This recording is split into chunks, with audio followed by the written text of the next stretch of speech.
السلام عليكم. الحمد لله رب العالمين والصلاة والسلام على رسوله الأمين وعلى آله وصحبه أجمعين أما بعد رب اشرح لي صدري ويسر لي أمري واحلل عقدة من لساني يفقهوا قولي. ബഹുമാന്യനായ ലോകാധ്യക്ഷൻ solidarity youth movement ജില്ലാ president Muhammad Sahib, ആദരണീയനായ ഉദ്ഘാടകൻ പാളയം ഇമാം മൗലവി ജമാലുദ്ദീൻ സാഹിബ്, വേദിയിലിരിക്കുന്ന പ്രസ്ഥാന നേതാക്കളെ, ആദരണീയരായ രക്ഷിതാക്കളെ, സഹോദരി സഹോദരന്മാരെ, സോളിഡാരിറ്റി യൂത്ത് മൂവ്മെന്റിന്റെ മേഖലാ സമ്മേളനങ്ങൾ കേരളത്തിന്റെ വിവിധ മേഖലകളിലായി നടന്നു വരികയാണ്. 6 വർഷത്തോളമായി കേരളത്തിൽ പ്രയാണം നടത്തിക്കൊണ്ടിരിക്കുന്ന, പ്രതികരിക്കുന്ന യൗവനത്തെ പ്രതിനിധീകരിക്കുന്ന ആദർശ യുവജന പ്രസ്ഥാനമാണ് സോളിഡാരിറ്റി യൂത്ത് മൂവ്മെന്റ്. അതുകൊണ്ട് തന്നെ സോളിഡാരിറ്റിയുടെ സമ്മേളനത്തിലൂടെ സോളിഡാരിറ്റി ഉയർത്തിക്കൊണ്ടിരിക്കുന്ന പ്രമേയങ്ങളും ഏറെ സമൂഹവുമായി ബന്ധപ്പെട്ടതും കാലിക പ്രസക്തിയുള്ളതുമാണ് എന്ന് ഞാൻ പ്രത്യേകം പരാമർശിക്കേണ്ടതില്ല. യുവതയുടെ വീണ്ടെടുപ്പിന് എന്ന മുദ്രാവാക്യമാണ് കോട്ടയം ജില്ലയിലെ മേഖലാ സമ്മേളനത്തോടനുബന്ധിച്ച് സോളിഡാരിറ്റി യൂത്ത് മൂവ്മെന്റ് ഉയർത്തിയിരിക്കുന്നത്. ആധുനിക യുവത്വത്തെക്കുറിച്ച് കൃത്യമായ ധാരണയുള്ള ഒരാളോട് ഈ യുവത്വത്തിന്റെ വീണ്ടെടുപ്പിനെ കുറിച്ച് എന്തുകൊണ്ടാണ് സോളിഡാരിറ്റി യൂത്ത് മൂവ്മെന്റ് സംസാരിച്ചുകൊണ്ടിരിക്കുന്നത് എന്ന് വിശദീകരിക്കേണ്ടി വരില്ല. മുതലാളിത്ത സംസ്കാരത്തിന്റെ കടന്നുകയറ്റത്തിനടുത്ത് രാജ്യത്തിന്, ലോകത്തിന് നഷ്ടപ്പെട്ട ഒരുപാട് വിലപ്പെട്ട സമ്പത്തുണ്ട്. അങ്ങനെ ലോകത്തിന് നഷ്ടപ്പെട്ട ഒന്നാണ് ഈ രാജ്യത്തിന്റെ, ലോകത്തിന്റെ ഏറ്റവും പ്രധാനപ്പെട്ട സമ്പത്താണ് യുവത്വം എന്ന് പറയുന്നത്. മുതലാളിത്തം കടന്നുകയറിയ ഇടങ്ങളിൽ നമ്മുടെ യുവത്വം ഷണ്ഡീകരിക്കപ്പെടുകയും പ്രതികരണശേഷി നഷ്ടപ്പെട്ട് ഈ രാജ്യത്ത് കേവലം പൊങ്ങുതടികളെ പോലെ, ചപ്പുചവറുകളെ പോലെ ഈ മുതലാളിത്തത്തിന്റെ മലവെള്ളപ്പാച്ചിലിന്റെ ഒഴുക്കിനനുസരിച്ച് ഒഴുകിക്കൊണ്ടിരിക്കുകയും ചെയ്യുന്ന സാഹചര്യത്തിലാണ് സോളിഡാരിറ്റി യൂത്ത് മൂവ്മെന്റ് യുവത്വത്തിന്റെ വീണ്ടെടുപ്പിനെ കുറിച്ച് സംസാരിക്കുന്നത്. സോളിഡാരിറ്റി 5 വർഷത്തോളം 6 വർഷത്തോളമായി കേരളത്തിൽ പ്രവർത്തിച്ചുകൊണ്ടിരിക്കുന്നു എന്ന് ഞാൻ സൂചിപ്പിച്ചു. എന്തിനാണ് യുവത്വത്തെ വീണ്ടെടുക്കേണ്ടത് എന്നത് സോളിഡാരിറ്റിയുടെ കഴിഞ്ഞ 6 വർഷത്തെ പ്രവർത്തനങ്ങൾ പരിശോധിക്കുന്ന ഏതൊരാൾക്കും മനസ്സിലാക്കാൻ കഴിയും. കേരളീയ സമൂഹം അഭിമുഖീകരിച്ചുകൊണ്ടിരിക്കുന്ന ഏറെ സുപ്രധാനമായ വെല്ലുവിളികളെ നീതിയുടെയും ജനതയുടെയും പക്ഷത്ത് നിന്നുകൊണ്ട് നേരിട്ടുകൊണ്ടാണ് സോളിഡാരിറ്റി യൂത്ത് മൂവ്മെന്റ് അതിന്റെ പ്രവർത്തനങ്ങൾ കേരളത്തിൽ നിർവഹിച്ചു പോന്നിട്ടുള്ളത്. അതുകൊണ്ട് തന്നെ സോളിഡാരിറ്റിയുടെ പ്രവർത്തനങ്ങളെ പരിചയപ്പെടുത്താൻ വളരെ എളുപ്പമാണ്. സോളിഡാരിറ്റിയുടെ രക്ഷാധികാരി തന്നെ പ്രയോഗിച്ച അല്ലെങ്കിൽ പരാമർശിച്ചതുപോലെ സേവനത്തിന്റെയും പോരാട്ടത്തിന്റെയും ഒരു പുതിയ അധ്യായം രചിച്ചുകൊണ്ടാണ് കേരളക്കരയിൽ സോളിഡാരിറ്റി യൂത്ത് മൂവ്മെന്റ് അതിന്റെ പ്രവർത്തനങ്ങൾക്ക് തുടക്കം കുറിച്ചത്. ഇത് സോളിഡാരിറ്റിയെ സംബന്ധിച്ചിടത്തോളം ഒരു സുപ്രഭാതത്തിൽ സോളിഡാരിറ്റി ഏറ്റെടുത്ത ദൗത്യമല്ല. ചരിത്രത്തിൽ പ്രവാചകന്മാരും സാമൂഹ്യ പരിഷ്കർത്താക്കളും നവോത്ഥാന നായകന്മാരും ആദർശബോധമുള്ള ചെറുപ്പക്കാരും ഏറ്റെടുത്ത ഒരു ഉത്തരവാദിത്വത്തോട് ആധുനിക യുവത മൗനം പാലിച്ച ഒരു സാഹചര്യത്തിലാണ്, ഒരു സന്ദിഗ്ധ ഘട്ടത്തിലാണ്, യുവത്വം ശണ്ഡീകരിക്കപ്പെട്ട സന്ദർഭത്തിലാണ് സോളിഡാരിറ്റി യൂത്ത് മൂവ്മെന്റ് ഈ ഉത്തരവാദിത്വം ഏറ്റെടുത്തുകൊണ്ട് സമൂഹമധ്യത്തിലേക്ക് ഇറങ്ങിത്തിരിച്ചിട്ടുള്ളത്. ചരിത്രം നമ്മൾ പരിശോധിക്കുന്ന ഘട്ടത്തിൽ എന്നും സ്വാതന്ത്ര്യത്തിന്റെ കാവലാളുകളായി ലോകത്ത് എണീറ്റ് നിന്നിട്ടുള്ളത് യുവാക്കളായിരുന്നു എന്ന് നമുക്ക് കാണാൻ കഴിയും. വ്യത്യസ്തമായ ദർശനങ്ങളുടെയും തത്വശാസ്ത്രങ്ങളുടെയും അടിത്തറയിൽ നിന്ന് രൂപം കൊണ്ട യുവത്വത്തിന്റെ ഊർജ്ജസ്വലമായ സമരാഗ്നിയിൽ നിന്നാണ് ഓരോ രാജ്യവും അതിന്റെ കരുത്ത് പ്രകടിപ്പിച്ചിട്ടുള്ളതും അധിനിവേശത്തെയും കോളനിവൽക്കരണത്തെയും പ്രതിരോധിക്കുകയും ലോകത്തിൽ നിന്ന് കെട്ടുകെട്ടിക്കുകയും ചെയ്തിട്ടുള്ളത് എന്നും നമുക്ക് ഏതൊരാൾക്കും മനസ്സിലാക്കാൻ കഴിയുന്ന കാര്യമാണ്. സോളിഡാരിറ്റി യൂത്ത് മൂവ്മെന്റ് നിർവഹിച്ചുകൊണ്ടിരിക്കുന്നത് ആ ദൗത്യം തന്നെയാണ്. ഈ കാലഘട്ടത്തിലെ മുഖ്യമായ സാമൂഹ്യ തിന്മകളെ കൃത്യമായി അടയാളപ്പെടുത്തിക്കൊണ്ടാണ് സോളിഡാരിറ്റി അതിന്റെ പ്രവർത്തനങ്ങൾക്ക് തുടക്കം കുറിച്ചത്. സോളിഡാരിറ്റി ഒരു ആൾക്കൂട്ടമല്ല. സോളിഡാരിറ്റി യൂത്ത് മൂവ്മെന്റ് ഒരാദർശത്തിന്റെ പിൻബലത്തിൽ കെട്ടിപ്പടുക്കപ്പെട്ട വളർത്തിയെടുക്കപ്പെട്ട ഒരു കൂട്ടം ചെറുപ്പക്കാരുടെ ശക്തമായ ഒരു അണിയാണ് എന്ന് നിങ്ങൾക്ക് കാണാൻ കഴിയും. അതിന് ആൾക്കൂട്ടത്തിന്റെ ദൗർബല്യങ്ങൾ നിങ്ങൾക്ക് അതിൽ കണ്ടെത്തുക സാധ്യമല്ല. മറിച്ച് ആ ആദർശം മുന്നോട്ട് വെക്കുന്ന ഒരുപാട് ഉന്നതമായ മൂല്യങ്ങളെ പ്രതിഫലിപ്പിക്കുന്ന പ്രകാശിപ്പിക്കുന്ന ഉജ്ജ്വലമായ വ്യക്തിത്വങ്ങളെയാണ് കഴിഞ്ഞ 6 വർഷക്കാലത്തെ പ്രവർത്തനത്തിലൂടെ കേരളക്കരക്ക് സോളിഡാരിറ്റി യൂത്ത് മൂവ്മെന്റ് സമ്മാനിച്ചിട്ടുള്ളത്. നമുക്കറിയാം, നമ്മുടെ രാജ്യം നേരിട്ടുകൊണ്ടിരിക്കുന്ന വെല്ലുവിളികൾ എന്താണ്. ഈ രാജ്യത്ത് ആർക്കും അതിനെക്കുറിച്ച് തിരിയായ്മയുണ്ടാകുമെന്ന് എനിക്ക് തോന്നുന്നില്ല. പക്ഷേ ആ വെല്ലുവിളികളോട് നമ്മുടെ രാജ്യം സ്വീകരിച്ച സമീപനം എന്താണ് എന്നിടത്താണ് സോളിഡാരിറ്റി യൂത്ത് മൂവ്മെന്റ് പ്രസക്തമാകുന്നത്. ആധുനിക ലോകം നേരിട്ടുകൊണ്ടിരിക്കുന്ന, ആധുനിക ഇന്ത്യ നേരിട്ടുകൊണ്ടിരിക്കുന്ന വെല്ലുവിളികൾ എന്താണ്? മുതലാളിത്വത്തിന്റെ വെല്ലുവിളിയെക്കുറിച്ച് ഞാൻ നേരത്തെ സൂചിപ്പിക്കുകയുണ്ടായി. മനുഷ്യ മനസ്സുകളിലേക്ക്, മനുഷ്യ ജീവിതത്തിലേക്ക്, അവൻ ജീവിതത്തിൽ കാത്തുസൂക്ഷിക്കുന്ന മൂല്യങ്ങളിലേക്ക് കടന്നു കയറി മുതലാളിത്തം മുന്നോട്ട് പോയിക്കൊണ്ടിരിക്കുകയാണ്. ജീവിതത്തിൽ ഇനി മൂല്യങ്ങൾ ശേഷിക്കേണ്ടതില്ലാത്ത വിധമാണ് മുതലാളിത്തത്തിന്റെ കടന്നുകയറ്റം ജീവിതത്തിൽ നാം ഉയർത്തിപ്പിടിക്കുന്ന മൂല്യങ്ങൾക്ക് നേരെ നടന്നുകൊണ്ടിരിക്കുന്നത്. മറുഭാഗത്ത് ഇതേ മുതലാളിത്ത ദർശനത്തിന്റെ അടിത്തറയിൽ കെട്ടിപ്പടുക്കപ്പെട്ട സാമ്രാജ്യത്വത്തിന്റെ നേതൃത്വത്തിൽ നടന്നുകൊണ്ടിരിക്കുന്ന കോളനി വാഴ്ചയും അധിനിവേശവും അതിനേക്കാൾ അപകടകരമായി തുടർന്നു വന്നുകൊണ്ടിരിക്കുന്നു. ഇതിനെല്ലാം ഉപരിയാണ് സാമ്രാജ്യത്വ അജണ്ടയോട് ചേർന്നുകൊണ്ട് ഇന്ത്യയെപ്പോലുള്ള ഇന്ത്യ രാജ്യത്ത് പ്രത്യേകിച്ചും ശക്തിപ്പെട്ടുകൊണ്ടിരിക്കുന്ന വർഗീയ ഫാഷിസം ഈ രാജ്യത്തെ ജനജീവിതത്തെ ബാധിക്കുന്ന, ഈ രാജ്യത്തെ ബഹുസ്വരതയെ തകർക്കുന്ന, ഈ രാജ്യത്തിന്റെ സ്വാതന്ത്ര്യം കവർന്നെടുക്കുന്ന, ഈ രാജ്യത്തിന്റെ സ്വയം നിർണയാവകാശത്തെ ചോദ്യം ചെയ്യുന്ന ഈ സുപ്രധാനമായ വെല്ലുവിളികളെയാണ് ആധുനിക കാലഘട്ടത്തിൽ നാം നേരിടേണ്ടി വന്നിരിക്കുന്നത്. ഈ രാജ്യത്തിന് അതിനെ നന്നായി നേരിടാൻ അറിയാം. നേരിട്ട പാരമ്പര്യമുള്ള നാടാണ് നമ്മുടെ നാട്. സൂര്യനസ്തമിക്കാത്ത സാമ്രാജ്യത്വത്തിന്റെ അധിപന്മാരോട് സന്ധിയില്ലാ സമരം പ്രഖ്യാപിച്ചുകൊണ്ട് പോരാട്ടവീര്യം തെളിയിച്ച മണ്ണാണ് ഇന്ത്യയുടെ മണ്ണ്, കേരളത്തിന്റെ മണ്ണ്. അടിമത്തം അനുവദിക്കാത്ത, ഈ രാജ്യത്ത് പൗരബോധമുള്ള, ആത്മാഭിമാനമുള്ള ഒരു ജനതയെ സംഭാവന ചെയ്യുന്ന മണ്ണാണ് ഇന്ത്യയുടെ മണ്ണ്. കേരളക്കരയും അതിന്റേതായ സംഭാവനകൾ ആ പാതയിൽ അർപ്പിച്ചിട്ടുണ്ട് എന്ന് നമുക്കറിയാം. പക്ഷേ ഈ 21ാം നൂറ്റാണ്ടിൽ സ്വാതന്ത്ര്യം നേടി 6 പതിറ്റാണ്ട് പിന്നിട്ട ഇന്ത്യ രാജ്യത്ത്, ഈ രാജ്യത്തെ പൗരാവലിക്ക് എന്ത് സംഭവിച്ചു എന്ന മൗലികമായ ഒരു ചോദ്യം സോളിഡാരിറ്റി യൂത്ത് മൂവ്മെന്റിന്റെ സാന്നിധ്യം കേരളക്കരയിൽ ഉയർത്തുന്നുണ്ട്. എന്താണ് നമ്മുടെ രാഷ്ട്രീയ പ്രസ്ഥാനങ്ങൾക്ക് സംഭവിച്ചു പോയത്? എന്താണ് ഈ രാജ്യത്തെ മത, സമൂഹ, സാമുദായിക സംഘടനകൾക്ക് സംഭവിച്ചു പോയത്? ഷണ്ടത്വം ബാധിച്ച ഒരു തലമുറയ്ക്ക് അല്ലെങ്കിൽ ഒരു തലമുറയെ പ്രതിനിധീകരിക്കുന്നിടത്താണ് നമ്മുടെ രാജ്യത്തെ മതരാഷ്ട്രീയ സംഘടനകൾ എത്തിപ്പെട്ടിട്ടുള്ളത് എന്ന് പറയാതിരിക്കാൻ നിർവാഹമില്ല.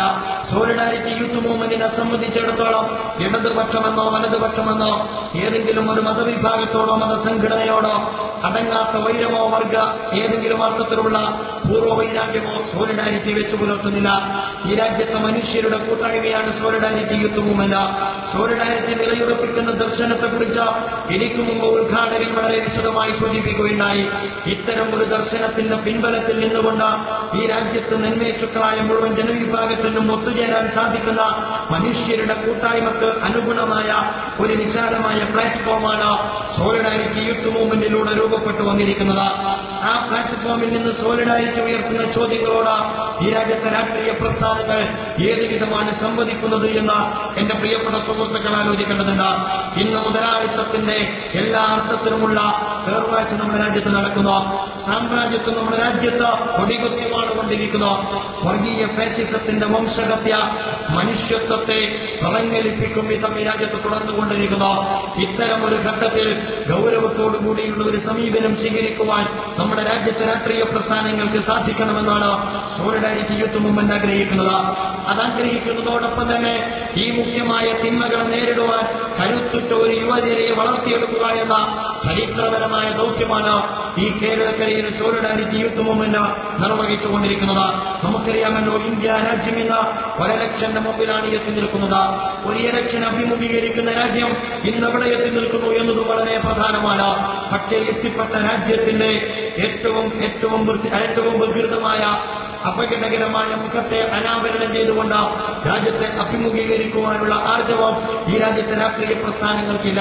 പലപ്പോഴും നമ്മുടെ രാജ്യത്തെ ഇലക്ഷനുകൾ പോലും കെട്ടുകാഴ്ചകളായി മാറുന്ന ഒരു അത്ഭുത കാഴ്ചയാണ് നമുക്ക് മുമ്പിൽ പലപ്പോഴും കണ്ടുപോകാറുള്ളത്. നമുക്കറിയാവുന്നതുപോലെ ഞാനിപ്പോൾ ഉയർത്തിക്കൊണ്ടുവന്ന അല്ലെങ്കിൽ ഉന്നയിച്ചിരിക്കുന്ന ഈ രാജ്യം നേരിട്ടുകൊണ്ടിരിക്കുന്ന വെല്ലുവിളികളെ അഭിമുഖീകരിക്കുന്ന ഗൗരവത്തോടുകൂടിയുള്ള ഒരു ചർച്ച ഈ ഇലക്ഷന്റെ ഘട്ടത്തിൽ പോലും നമ്മൾ പ്രതീക്ഷിക്കേണ്ടതില്ല.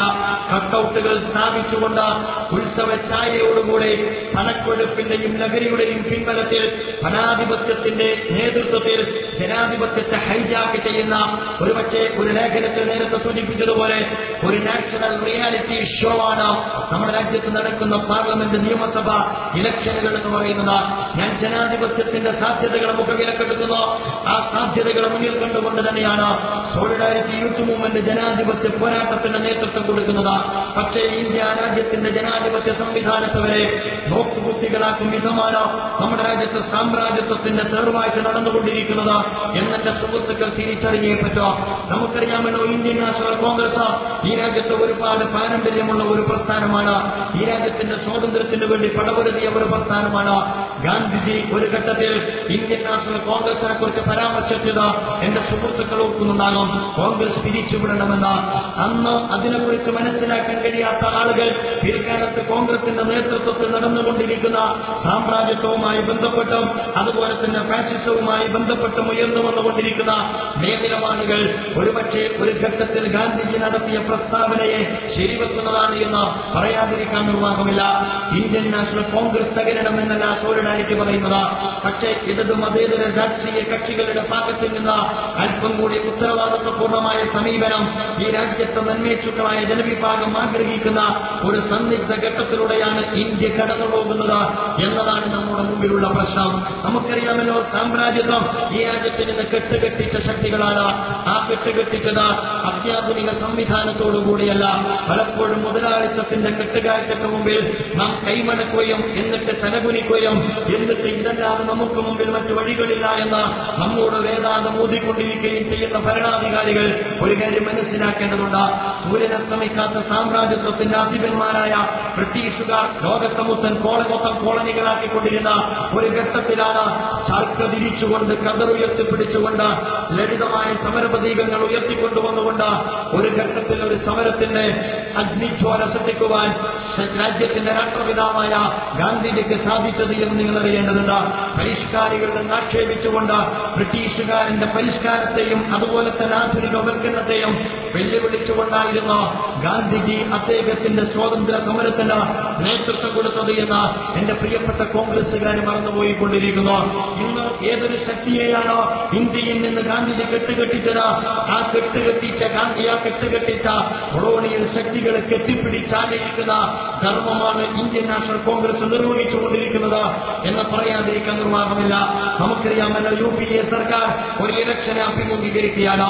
ഇടതുപക്ഷത്തെ സംബന്ധിച്ചിടത്തോളം, UPA സർക്കാരിനെ സംബന്ധിച്ചിടത്തോളം കഴിഞ്ഞ 5 വർഷം കൊണ്ട് എന്താണ് ഈ രാജ്യത്തിന് നേടിക്കൊടുത്തത് എന്ന് ഈ രാജ്യത്തെ വിശകലനം ചെയ്യപ്പെടേണ്ടതായിട്ടുണ്ട്. ഞാൻ തീർത്തും അടച്ചാക്ഷേപിക്കുകയല്ല. പക്ഷേ രാജ്യം നേരിടുന്ന സുപ്രധാനമായ വെല്ലുവിളികളുമായി ബന്ധപ്പെട്ട ഈ രാജ്യത്തെ ഇന്ത്യൻ നാഷണൽ കോൺഗ്രസ് എവിടെ നിൽക്കുന്നു എന്നത് പ്രധാനമാണ്. മൻമോഹൻ സിംഗിന് കൊടുക്കുന്ന വോട്ട് മിസ്റ്റർ ബരാക് ഹുസൈൻ ഒബാമയ്ക്ക് കൊടുക്കുന്ന ബ്ലാങ്ക് ചെക്കല്ല എന്ന് കോൺഗ്രസുകാരന് ധൈര്യപൂർവ്വം പറയുവാൻ ഇന്നത്തെ ഘട്ടത്തിൽ സാധ്യമാണോ എന്ന് ചോദിക്കുവാൻ ഈ സന്ദർഭം ഞാൻ ഉപയോഗപ്പെടുത്തുകയാണ്. അഥവാ മൻമോഹൻ സിംഗ് കൈപ്പൊക്കുന്നത് ഒരുപക്ഷെ ബരാക് ഹുസൈൻ ഒബാമ കൈപ്പൊക്കുന്നിടത്താണ്. മൻമോഹൻ സിംഗ് ഒപ്പുവെക്കുന്നത് ഈ രാജ്യത്ത് ജോർജ് W. ബുഷ് ഒപ്പുവെച്ചിടത്താണ്. ആ അർത്ഥത്തിൽ ഒരു സാമന്ത രാജ്യമായി ഇന്ത്യയെ കൊണ്ടുപോകാനാണ് ഇന്ത്യൻ നാഷണൽ കോൺഗ്രസ് ജനവിധി തേടുന്നത് എങ്കിൽ ആ ജനവിധി അത്യന്തം അപകടകരമായിരിക്കും. അതുകൊണ്ടാണ് ഞാൻ പറയുന്നത്, കഴിഞ്ഞ 5 വർഷത്തിനിടക്ക് ഒരുപാട് വീഴ്ചകളും പാളിച്ചകളും പാകപ്പിഴവുകളും സംഭവിച്ചുകൊണ്ട് തന്നെയാണ് ഞങ്ങൾക്ക് മുന്നോട്ട് പോകാൻ സാധിച്ചിട്ടുള്ളത്. ഇന്ത്യ സ്വാതന്ത്ര്യം നേടിയതിനു ശേഷം സാമ്രാജ്യത്വത്തിന്റെ പാതയിലേക്ക് ഈ രാജ്യത്തെ കൊണ്ടുപോയെടുത്ത് ഒരു വലിയ പങ്ക് ഈ രാജ്യത്തെ കോൺഗ്രസ് നിർവഹിച്ചിട്ടുണ്ട്. 1991 ശേഷമാണ് അതിയേറെ ത്വരിതഗതിയിലായത്. ഇന്ന് നമ്മുടെ രാജ്യത്തിന്റെ വിവിധ മേഖലകൾ എന്റെ പ്രിയപ്പെട്ട സുഹൃത്തുക്കൾ പരിശോധിച്ച് നോക്കേണ്ടതാണ്. ആഗോളവൽക്കരണം എന്ന് പറഞ്ഞാൽ ആളുകൾക്കറിയുകയില്ല, ഉദാരീകരണം എന്ന് പറഞ്ഞാൽ ആളുകൾക്കറിയുകയില്ല, നവനിപര രാഷ്ട്രീയങ്ങൾ എന്ന് പറഞ്ഞാൽ ആളുകൾക്കറിയുകയില്ല. പക്ഷേ ജീവിതത്തിന്റെ ഇത്തരം ഒരു ഘട്ടത്തിൽ എല്ലാവർക്കും ആഗോളവൽക്കരണം എന്നറിയാം. ഇന്ന് ഉദാരവൽക്കരണത്തിന്റെ ദുരന്തം എല്ലാവർക്കും അറിയാം. പ്രവാസികൾ വരെ നാട്ടിൽ നിന്ന് വീട്ടിലേക്ക് വിളിച്ചിട്ട് കുട്ടിയും അതുപോലെ തന്നെ കുട്ടികളുമായിട്ട് നാട്ടിലേക്ക് ടിക്കറ്റ് ബുക്ക് ചെയ്തിരിക്കുന്നു എന്ന് പറഞ്ഞപ്പോൾ എല്ലാവർക്കും സാമ്പത്തിക മാന്ദ്യത്തെക്കുറിച്ചറിയാം. ഈ അർത്ഥത്തിൽ പെട്ടിയെടുക്കുന്നതിന് മുമ്പ് സോളിഡാരിറ്റി യൂത്ത് മൂവ്മെന്റും അതിന്റെ മാതൃപ്രസ്ഥാനവും ഈ രാജ്യം എത്തിപ്പെടാൻ പോകുന്ന പരിണിതിയെക്കുറിച്ച് വളരെ വ്യക്തമായ മുന്നറിയിപ്പ് നൽകിയിട്ടുണ്ടായിരുന്നു. നിങ്ങൾ ആലോചിച്ച് നോക്കാം, നമ്മുടെ രാജ്യത്തെ സംബന്ധിച്ചിടത്തോളം ആഗോള ഉദാരീകരണ നയങ്ങളിലൂടെ നമ്മൾ മുന്നോട്ട് പോയപ്പോൾ നമ്മുടെ രാജ്യത്തെ എല്ലാ തലങ്ങളിലും തകർച്ചയെ അഭിമുഖീകരിച്ചുകൊണ്ടിരിക്കുന്നു. ഇന്ന് വിദ്യാഭ്യാസം സാധാരണക്കാരന് ചിന്തിക്കാൻ കഴിയാത്തതാണ്. ഇന്നത്തെ റേഷൻ കട പലയിടത്തും അടച്ചുപൂട്ടപ്പെട്ടതാണ്. അവർക്കിടയിൽ ഒരുപാട് വിവേചനങ്ങൾ ഇന്ന് സൃഷ്ടിക്കപ്പെട്ടുകൊണ്ടിരിക്കുകയാണ്. ഈ രാജ്യത്തെ പൊതുമേഖല ആരോഗ്യ കേന്ദ്രങ്ങൾ നമുക്ക് നഷ്ടം വന്നുകൊണ്ടിരിക്കുകയാണ്. ഇങ്ങനെ ഈ രാജ്യത്തെ സാധാരണക്കാരന്റെ ജനജീവിതത്തെ ക്ഷേമസമ്പൂർണമാക്കുന്ന ഒരുപാട് സംവിധാനങ്ങൾ നിർത്തലാക്കിക്കൊണ്ട് ഈ രാജ്യത്തെ അധികാര കേന്ദ്രങ്ങളെ അപ്രസക്തമാക്കിക്കൊണ്ട് മൂലധന ശക്തികളുടെ കടന്നു കയറ്റം നമ്മുടെ രാജ്യത്തെ പൂർണ്ണമായി കൊണ്ടിരിക്കുന്നു. ഇതിലൊരു വലിയ പങ്ക് ഈ രാജ്യത്തെ UPA സർക്കാരിനുണ്ട്. വിദ്യാഭ്യാസ രംഗം, ആരോഗ്യരംഗം, അതുപോലെ തന്നെ വികസന രംഗം, അതേപോലെ തന്നെ ഈ രാജ്യത്തെ വിദേശ നയം എന്ന് പറയുന്നതും സാമ്രാജ്യത്വത്തിന്റെ കാൽക്കീഴിൽ നമ്മൾ കാഴ്ചവെച്ചിരിക്കുന്നു. ആണവ കരാറിന്റെ സുഹൃത്തുക്കൾ ഒപ്പുന്നുണ്ടാകും. ഒരു ഘട്ടത്തിൽ ആണവ കരാർ ഒപ്പുവെക്കുമ്പോൾ കേരളക്കരയിൽ സോളിഡാരിറ്റി യൂത്ത് മൂവ്മെന്റ് ഉൾപ്പെടെയുള്ള ഈ രാജ്യത്തെ മനുഷ്യ സ്നേഹികളായ മുഴുവൻ ജനവിഭാഗവും പറഞ്ഞു, ഇന്ത്യ രാജ്യത്തിന്റെ വൈദേശിക നയത്തെ പണയപ്പെടുത്താൻ പാടില്ല എന്ന്, ഈ രാജ്യത്തിന്റെ സ്വാതന്ത്ര്യം പണയപ്പെടുത്തരുത് എന്ന്, ഈ രാജ്യത്തെ അമേരിക്കയുടെ സാമന്ത രാജ്യമാക്കി മാറ്റരുത് എന്ന്. ഇന്ന് നമ്മുടെ രാജ്യത്ത് ഉത്തരവാദിത്തപ്പെട്ട കോൺഗ്രസിന്റെ നേതാക്കന്മാർ ഈ രാജ്യത്തെ അഭിമുഖീകരിച്ചുകൊണ്ട് പറഞ്ഞു, അതല്ല സംഭവിക്കാൻ പോകുന്നത്. ഇന്ത്യ സൂപ്പർ പവറാകാൻ പോവുകയാണ്.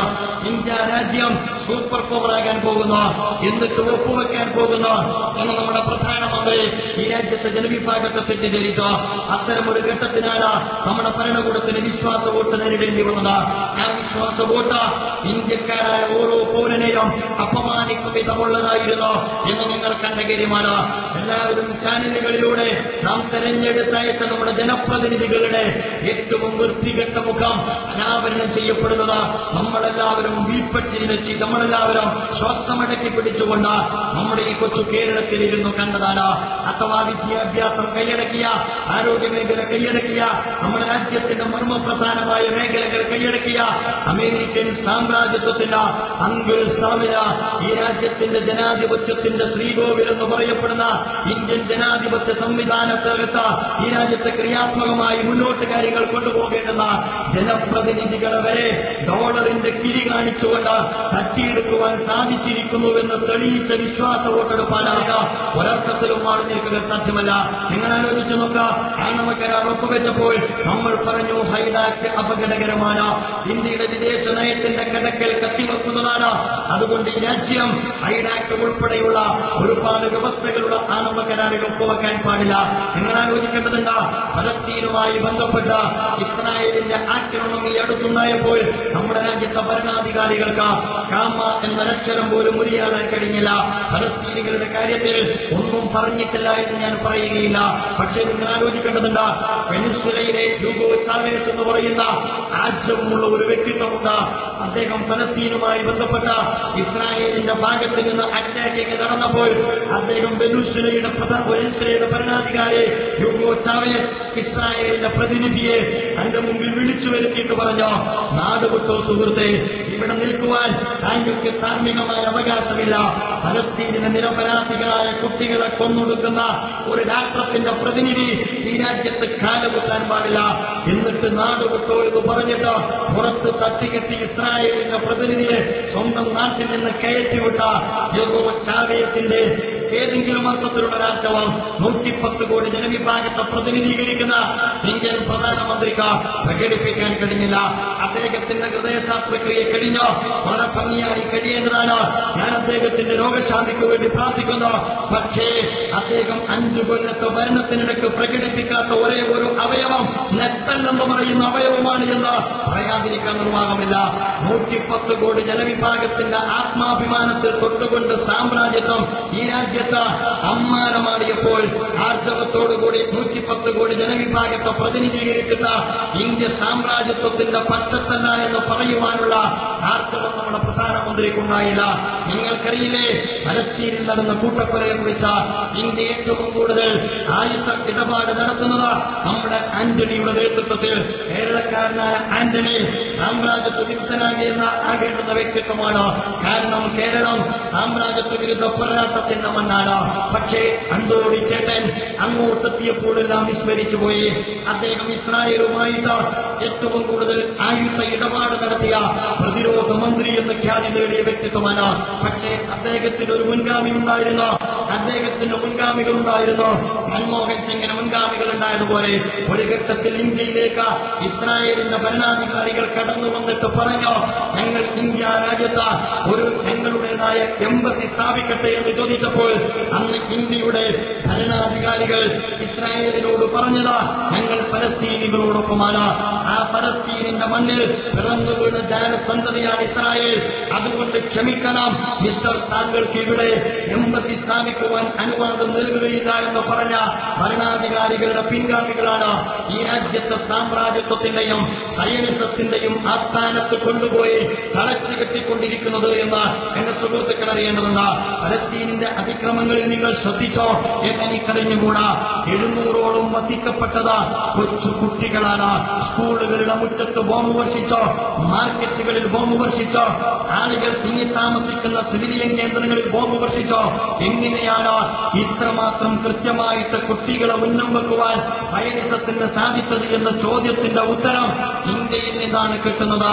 ഇന്ത്യ രാജ്യത്തെ ശ്രീഹരിക്കോട്ടയിൽ നിന്ന് ഇന്ത്യക്കാരന്റെ പിന്തുണയോടും സഹായത്തോടും കൂടി ഇസ്രായേൽ വിക്ഷേപിച്ച ചാര ഉപഗ്രഹത്തിലൂടെയാണ് ഫലസ്തീനിന്റെ സമ്പൂർണ്ണ മാപ്പ് ഇസ്രായേലിന് ലഭിച്ചത് എന്ന് നിങ്ങൾ മനസ്സിലാക്കേണ്ടതുണ്ട്.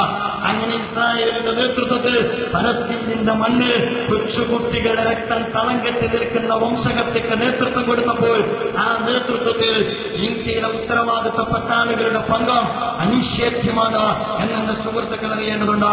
ഈ വാസ്തവം ഉത്തരവാദിത്തപ്പെട്ട സർക്കാർ അവസാനിപ്പിക്കേണ്ടതുണ്ട്. ഇന്ത്യ അടിമകളുടെ രാജ്യമല്ല, ഇന്ത്യ അമേരിക്കയ്ക്കൊപ്പമല്ല, ഇന്ത്യ മനുഷ്യരോടൊപ്പമാണ്, ഇന്ത്യ മർദ്ദിതരോടൊപ്പമാണ്, ഇന്ത്യ സ്വാതന്ത്ര്യബോധമുള്ള ഒരു ജനതയാണ്. നിങ്ങൾക്കറിയില്ലേ, നമ്മുടെ പ്രധാനമന്ത്രിയെ മുന്നിൽ വെച്ചുകൊണ്ടാണ് American president George W Bush അദ്ദേഹത്തിന്റെ അധികാരം വിട്ടൊഴിയുന്ന ഘട്ടത്തിൽ ലോകത്തെ അഭിമുഖീകരിച്ചപ്പോൾ മിസ്റ്റർ ബുഷ് ലോകത്തോട് പറഞ്ഞു, നിങ്ങൾക്കറിയില്ലേ ഞാൻ സമാധാനകാംക്ഷിയാണ്. ആരാണ് പറയുന്നത്? ബുഷ് പറയുന്നു. ഇത് തമാശയല്ല, അദ്ദേഹം കാര്യത്തിൽ സംസാരിച്ചതാണ്. കാരണം അദ്ദേഹം സംസാരിച്ചപ്പോൾ ചിരിച്ചിട്ടുണ്ടായിരുന്നില്ല. എന്നിട്ട് അദ്ദേഹം പറഞ്ഞു, ഞാൻ ലോകത്ത് സമാധാനത്തിന്റെ വക്താവാണ്. കഴിഞ്ഞ 6 വർഷക്കാലത്തോളം ലോകത്തിന്റെ വിവിധ കോണുകളിൽ നിരപരാധികളായ ആളുകളെ അതിക്രൂരമായി വധിച്ച നിരപരാധികളായ ആളുകളെ ഗുവാന്തനാമോ തടവ് നടപടികളിലോ അബൂറൈബ് ജയിലറുകളിലോ അതിക്രൂരമായ മനുഷ്യാവകാശ ലംഘനങ്ങൾക്ക് നേതൃത്വം കൊടുത്ത മിസ്റ്റർ ജോർജ് ഡബ്ല്യു ബുഷ് ലോകത്തോട് പറഞ്ഞു, ഞാൻ സമാധാനത്തിന്റെ വക്താവാണ്. നിങ്ങൾക്ക് കാര്യത്തിൽ വല്ല സംശയവുമുണ്ടോ എങ്കിൽ നിങ്ങൾ അന്വേഷിക്കുക ഇന്ത്യയോട്. എന്നിട്ട് അദ്ദേഹം പറഞ്ഞു ആഫ്രിക്കയോട്, എന്നിട്ട് അദ്ദേഹം പറഞ്ഞു ചൈനയോട്. എന്റെ സുഹൃത്തുക്കൾ അറിയണം, അതാണ് ഞാൻ പറഞ്ഞത്. ഈ സർദാർജിയെ കണ്ട് തെറ്റിദ്ധരിച്ചിട്ട് ജോർജ് ഡബ്ല്യു ബുഷ് മനസ്സിലാക്കിയില്ല ജീവിക്കുന്നു. ഇന്ത്യയിലെ 110 കോടി ജനവിഭാഗം അമേരിക്കയ്ക്ക് മുമ്പിൽ ഈ അർത്ഥത്തിൽ ദാസ്യവൃത്തി ചെയ്യുന്നതാണ് എന്ന് അദ്ദേഹത്തിന് തെറ്റിയിട്ടുണ്ട്. അത് സർദാർജി പണ്ട് ചെയ്ത ജോലി അദ്ദേഹം ഇപ്പോഴും ചെയ്യുകയാണ്. ഒരു പഴയ ലോക ബാങ്ക് ഉദ്യോഗസ്ഥൻ അദ്ദേഹത്തിന്റെ സേവനം ഇന്നും സാമ്രാജ്യത്വത്തിന്റെ മുമ്പിൽ ചെയ്തുകൊണ്ടിരിക്കുമ്പോൾ അരുതെന്ന് പറയുവാനുള്ള ആർജവം എന്റെ പ്രിയപ്പെട്ട കോൺഗ്രസ് സുഹൃത്തുക്കളുടെ ഭാഗത്ത് നിന്ന് ഉണ്ടാകേണ്ടതായിട്ടുണ്ട്. നിങ്ങൾക്കറിയില്ലേ, അതുകൊണ്ട് തീരുന്നതല്ല. നമ്മുടെ പ്രധാനമന്ത്രി പറഞ്ഞു, ഈ രാജ്യത്തെ സംബന്ധിച്ചിടത്തോളം, ഈ ഇന്ത്യ രാജ്യത്തെ സംബന്ധിച്ചിടത്തോളം നമ്മുടെ ഏറ്റവും നല്ല സുഹൃത്ത് അമേരിക്കയാണെന്ന് പറയുന്നു. നമുക്കിത് മനസ്സിലാക്കാൻ കഴിയുന്നില്ല.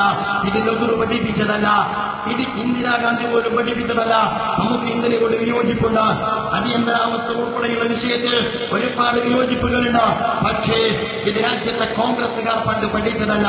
പക്ഷേ നമ്മോട് പറയുന്നു, ഇറാഖല്ല നമ്മുടെ സുഹൃത്ത്, പലസ്തീനല്ല നമ്മുടെ സുഹൃത്ത്, അതുപോലെ തന്നെ ക്യൂബയല്ല നമ്മുടെ സുഹൃത്ത്, ലോകത്ത് മർദ്ദിക്കപ്പെട്ടുകൊണ്ടിരിക്കുന്ന ലാറ്റിൻ അമേരിക്കൻ നാടുകളല്ല നമ്മുടെ സുഹൃത്ത്.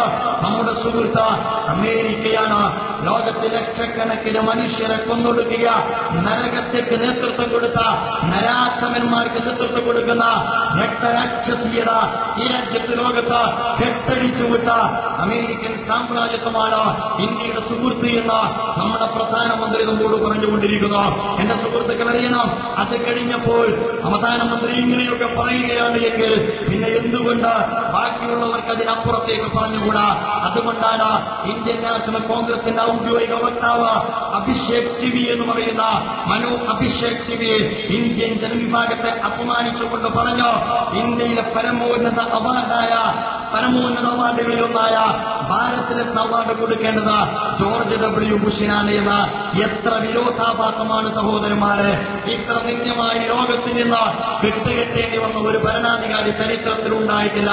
ലോകത്തിന് വിമോചകനെന്ന് അടയാളപ്പെടുത്തപ്പെടുമെന്ന് വീരവർത്തമാനം പറഞ്ഞിട്ട് ഇറാഖിലേക്ക് ഫ്ലൈറ്റ് കയറിയിട്ട് 10-12 ലക്ഷത്തോളം പാവപ്പെട്ട ജനവിഭാഗത്തെ കൊന്നൊടുക്കിയ ആ പാവപ്പെട്ട രക്തസാക്ഷിയുടെ പിന്മുറക്കാരിൽ ഒരാളായ മുൻതദിർ എന്ന് പറയുന്ന പത്രപ്രവർത്തകന്റെ കാലിൽ കിടക്കുന്ന ചെരുപ്പിന്റെ ഏറുകൊണ്ട് അപമാനിതനായ ചരിത്രത്തിന്റെ ചവറ്റുകൊട്ടയിലേക്ക് എറിയപ്പെട്ട ജോർജ് ഡബ്ല്യു ബുഷ് എന്ന് പറയുന്ന അമേരിക്കൻ പ്രസിഡന്റിന് ഈ രാജ്യത്തെ ഭാരതരത്ന അവാർഡ് കൊടുക്കണമെന്ന് പറയുന്ന ഇന്ത്യൻ നാഷണൽ കോൺഗ്രസിന്റെ ഉത്തരവാദിത്തപ്പെട്ട പാർട്ടിയുടെ ഔദ്യോഗിക വക്താവിനെ തിരുത്താൻ കഴിയാതെ മിസ്റ്റർ ചെന്നിത്തല കേരള യാത്ര നടത്തിയവരുടെ കാര്യമില്ല. യാത്ര നടത്തേണ്ടത് തിരുവനന്തപുരത്തേക്കായിരുന്നില്ല, അങ്ങ് ഈ രാജ്യത്തിന്റെ തലസ്ഥാന, ഈ രാജ്യത്തിന്റെ കേന്ദ്രമാകുന്ന ഡൽഹിയിലേക്കായിരുന്നു നടത്തേണ്ടിയിരുന്നത്. കാരണം അങ്ങൊന്ന് പ്രതിനിധാനം ചെയ്യുന്ന പ്രസ്ഥാനത്തിന്റെ അമരക്കാരുടെ കൈകളിൽ ഇന്ത്യ രാജ്യത്തിന്റെ താൽപര്യമാണോ, അവരുടെ പോക്കറ്റുകളിൽ ഇന്ത്യൻ രൂപയാണോ, അതല്ല ഡോളറിന്റെ കിരുക്കമാണോ എന്ന് പരിശോധിച്ചിട്ടാണ് കേരളത്തെ രക്ഷിക്കേണ്ടുന്ന ദൗത്യം ചെന്നിത്തല ഏറ്റെടുക്കേണ്ടിയിരുന്നത് എന്ന് പറയാതിരിക്കാൻ സുഹൃത്തുക്കളെ കഴിയുകയില്ല. അത്രമാത്രം മതമത്വത്തെ പ്രതിനിധീകരിക്കുന്ന ഒരു അധപ്പതനത്തിന്റെ പാതാളത്തിലേക്ക് ഈ രാജ്യത്തെ ഭരിക്കുന്ന കക്ഷി കടന്നുപോയിക്കൊണ്ടിരിക്കുന്നു. അവിടെ നിന്ന് രൂപപ്പെടുന്നതാണ് ഭീകരാക്രമണങ്ങൾ, അവിടെ നിന്ന് രൂപപ്പെടുന്നതാണ് ഈ രാജ്യത്തെ ബോംബ് സ്ഫോടനങ്ങൾ. നമുക്കറിയാമല്ലോ, ഇന്ത്യ രാജ്യത്തെ ഭീകരാക്രമണങ്ങളുടെ പ്രളയമായിരുന്നു. എന്നിട്ടൊരു ജനവിഭാഗത്തെ ഭീകരന്മാരായി മുദ്രകുത്തുകയായിരുന്നു. നമുക്കറിയാം, അന്നും സോളിഡാരിറ്റി യൂത്ത് മൂവ്മെന്റ് പറഞ്ഞു, ഈ രാജ്യത്ത് അങ്ങനെ ഒരു കൂട്ടരം മുദ്രകുത്തുന്നതിൽ അർത്ഥമില്ല. കാരണം ഒരിക്കലും ഒരു മതവും ഒരു തത്വശാസ്ത്രവും ഭീകരതയെ സ്പോൺസർ ചെയ്യുന്നില്ല. ഹൈന്ദവ ദർശനം ഭീകരതയെ സ്പോൺസർ ചെയ്യുന്നില്ല, ഇസ്ലാം ഭീകരതയെ സ്പോൺസർ ചെയ്യുന്നില്ല. അതുകൊണ്ട് ഭീകരതയ്ക്ക് മതമില്ല. അത് മനസ്സിലാക്കുവാൻ ഈ രാജ്യത്തെ പല ആളുകൾക്കും അല്പം വൈകി. പക്ഷേ മിസ്റ്റർ ഹേമന്ത് കർക്കറയുടെ നേതൃത്വത്തിൽ മാലേഗാവ് സ്ഫോടനം ഉൾപ്പെടെ, മക്ക മസ്ജിദ് സ്ഫോടനം ഉൾപ്പെടെ ഈ രാജ്യത്ത് ഫാസിസ്റ്റ് വർഗീയ ശക്തികൾ സൈനികവുമായി ബാന്ധവത്തിൽ ഏർപ്പെട്ടുകൊണ്ട് നടത്തിയ ഒരുപാട് ഓപ്പറേഷനുകൾ പുറത്തു കൊണ്ടുവന്നപ്പോൾ ഈ രാജ്യത്തെ വർഗീയ കക്ഷികളും പറഞ്ഞു ഭീകരതയ്ക്ക് മതമില്ല എന്ന്. ഇപ്പോൾ എല്ലാവരും അംഗീകരിക്കുന്നു ഭീകരതയ്ക്ക് മതമില്ല എന്ന്. പക്ഷേ സോളിഡാരിറ്റി പറയുന്നു ഭീകരതയ്ക്ക് മതമില്ല, പക്ഷേ ഭീകരതയ്ക്ക് രാഷ്ട്രീയമുണ്ട്. ആ ഭീകരതയുടെ പിന്നിലുള്ള രാഷ്ട്രീയം എന്റെ പ്രിയപ്പെട്ട സുഹൃത്തുക്കൾ തിരിച്ചറിയേണ്ടതുണ്ട്. ഇന്ത്യ ശക്തമാണ്, ഏഷ്യൻ രാജ്യങ്ങളിൽ ഇന്ത്യ കരുത്തുറ്റതാണ്. അതുകൊണ്ട് കരുത്തുറ്റ ഇന്ത്യയിൽ ബോംബ് സ്ഫോടനങ്ങൾ സംഘടിപ്പിച്ചുകൊണ്ട് ഈ രാജ്യത്തെ സംബന്ധിച്ചിടത്തോളം അസ്ഥിരപ്പെടുത്തി അധിനിവേശം നടത്തുക എന്ന സാമ്രാജ്യത്വത്തിന്റെ താൽപര്യമാണ് ഇപ്പോൾ രാജ്യത്ത് നടപ്പാക്കിക്കൊണ്ടിരിക്കുന്നത്.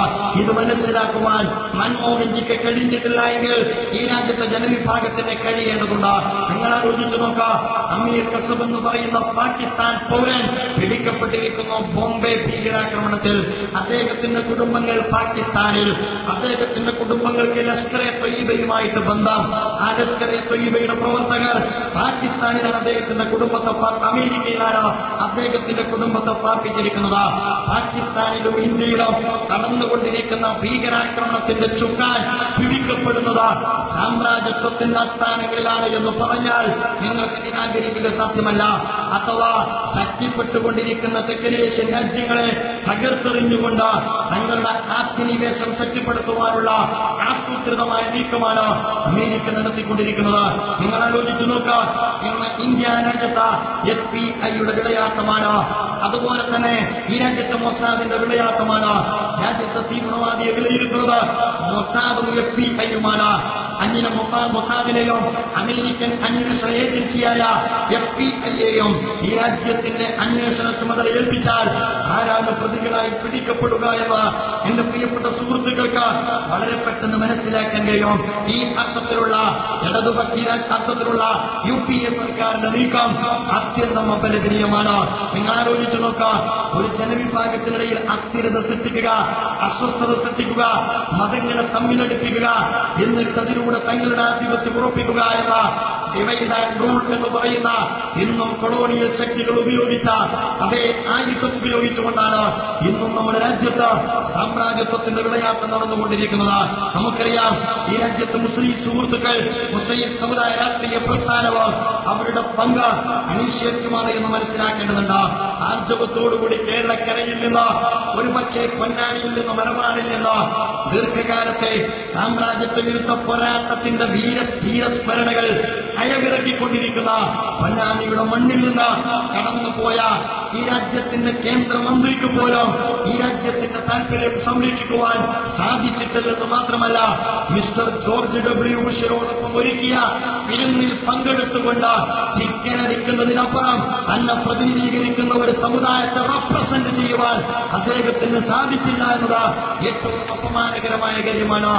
മുതലാളിത്തത്തോടും സാമ്രാജ്യത്വത്തോടും അടിമത്തത്തോടും അതിശക്തമായ പോരാട്ടം നടത്തുന്ന ഒരു ദർശനത്തിന്റെ പ്രതിനിധിക്ക് അടിമത്വത്തിന്റെയും അധമത്വത്തിന്റെയും പ്രതിനിധിയായിട്ടാണ് ജനകീയ വിചാരണക്കും ജനകീയ കോടതിയിലേക്കും തിരിച്ചു വരേണ്ടതായിട്ട് വന്നിട്ടുള്ളത്.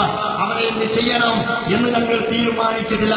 പക്ഷെ ഒരു കാര്യം ഉറപ്പാണ്, ക്ഷമത്വം അതുപോലെ തന്നെ സഹനത്തിനും അതിരും പരിധിയുമുണ്ട് എന്ന് ഈ രാജ്യത്തെ ജനപ്രതിനിധികൾ മനസ്സിലാക്കേണ്ടതുണ്ട്. അധികാരത്തിലേക്ക് എത്തിക്കഴിഞ്ഞാൽ പിന്നീട് പണത്തിനങ്ങോട്ടും ഇങ്ങോട്ടും കൂറുമാറുന്ന ഇലക്ഷൻ പ്രഖ്യാപിച്ചു കഴിഞ്ഞാൽ മാനയത്തേത് എന്ന് വിളിച്ചിട്ട് ജനങ്ങൾക്കിടയിൽ പഞ്ചസാര വാക്കുകൾ പറഞ്ഞുകൊണ്ടിരിക്കുന്ന ജനപ്രതിനിധികളെ തെരുവിൽ വെച്ച് ചോദ്യം ചെയ്യുവാനുള്ള പ്രതികരണ ബോധം എന്റെ യുവാക്കൾക്കുണ്ടാകണമെന്നാണ് ഈ സന്ദർഭത്തിൽ എനിക്ക് സൂചിപ്പിക്കുവാനുള്ളത്.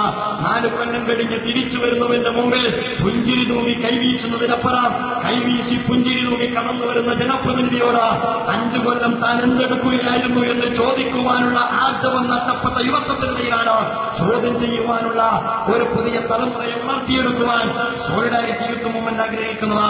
നമുക്കറിയാമല്ലോ, അതുകൊണ്ട് തീരുന്നില്ല. ഇടതുപക്ഷവും ചില കാര്യങ്ങൾ മനസ്സിലാക്കേണ്ടതുണ്ട്. മുതലാളിത്ത വിരുദ്ധ സാമ്രാജ്യത്വ വിരുദ്ധ സമീപനം വെച്ച് പുലർത്തുന്ന പ്രസ്ഥാനമായിരുന്നു ഇടതുപക്ഷ പ്രസ്ഥാനം. ഇസ്ലാമിക പ്രസ്ഥാനത്തെക്കുറിച്ച് പറഞ്ഞാൽ സോളിഡാരിറ്റി യൂത്ത് മൂവ്മെന്റ് ഉൾപ്പെടെയുള്ള അതിന്റെ മാതൃപ്രസ്ഥാനം കഴിഞ്ഞ ഇലക്ഷനിൽ ഈ രാജ്യത്തെ ഇടതുപക്ഷത്തെ പിന്തുണച്ചിട്ടുണ്ടായിരുന്നു. ബ്ലാങ്ക് ചെക്ക് കൊടുത്തു. എന്തുകൊണ്ട് എന്ന് ചോദിച്ചാൽ വർഗീയതയും മുതലാളിത്തവും സാമ്രാജ്യത്വവും കറപ്ഷനും ഈ 4 പറയപ്പെടുന്ന ഏറ്റവും പ്രധാനപ്പെട്ട സാമൂഹ്യ തിന്മകൾ മുന്നിൽ വെച്ചുകൊണ്ട് ഇരു മുന്നണികളെയും ഞങ്ങൾ താരതമ്യം ചെയ്തപ്പോൾ ഞങ്ങൾക്ക് ഇവരെയാണ് പ്രമോട്ട് ചെയ്യാൻ കഴിഞ്ഞത്.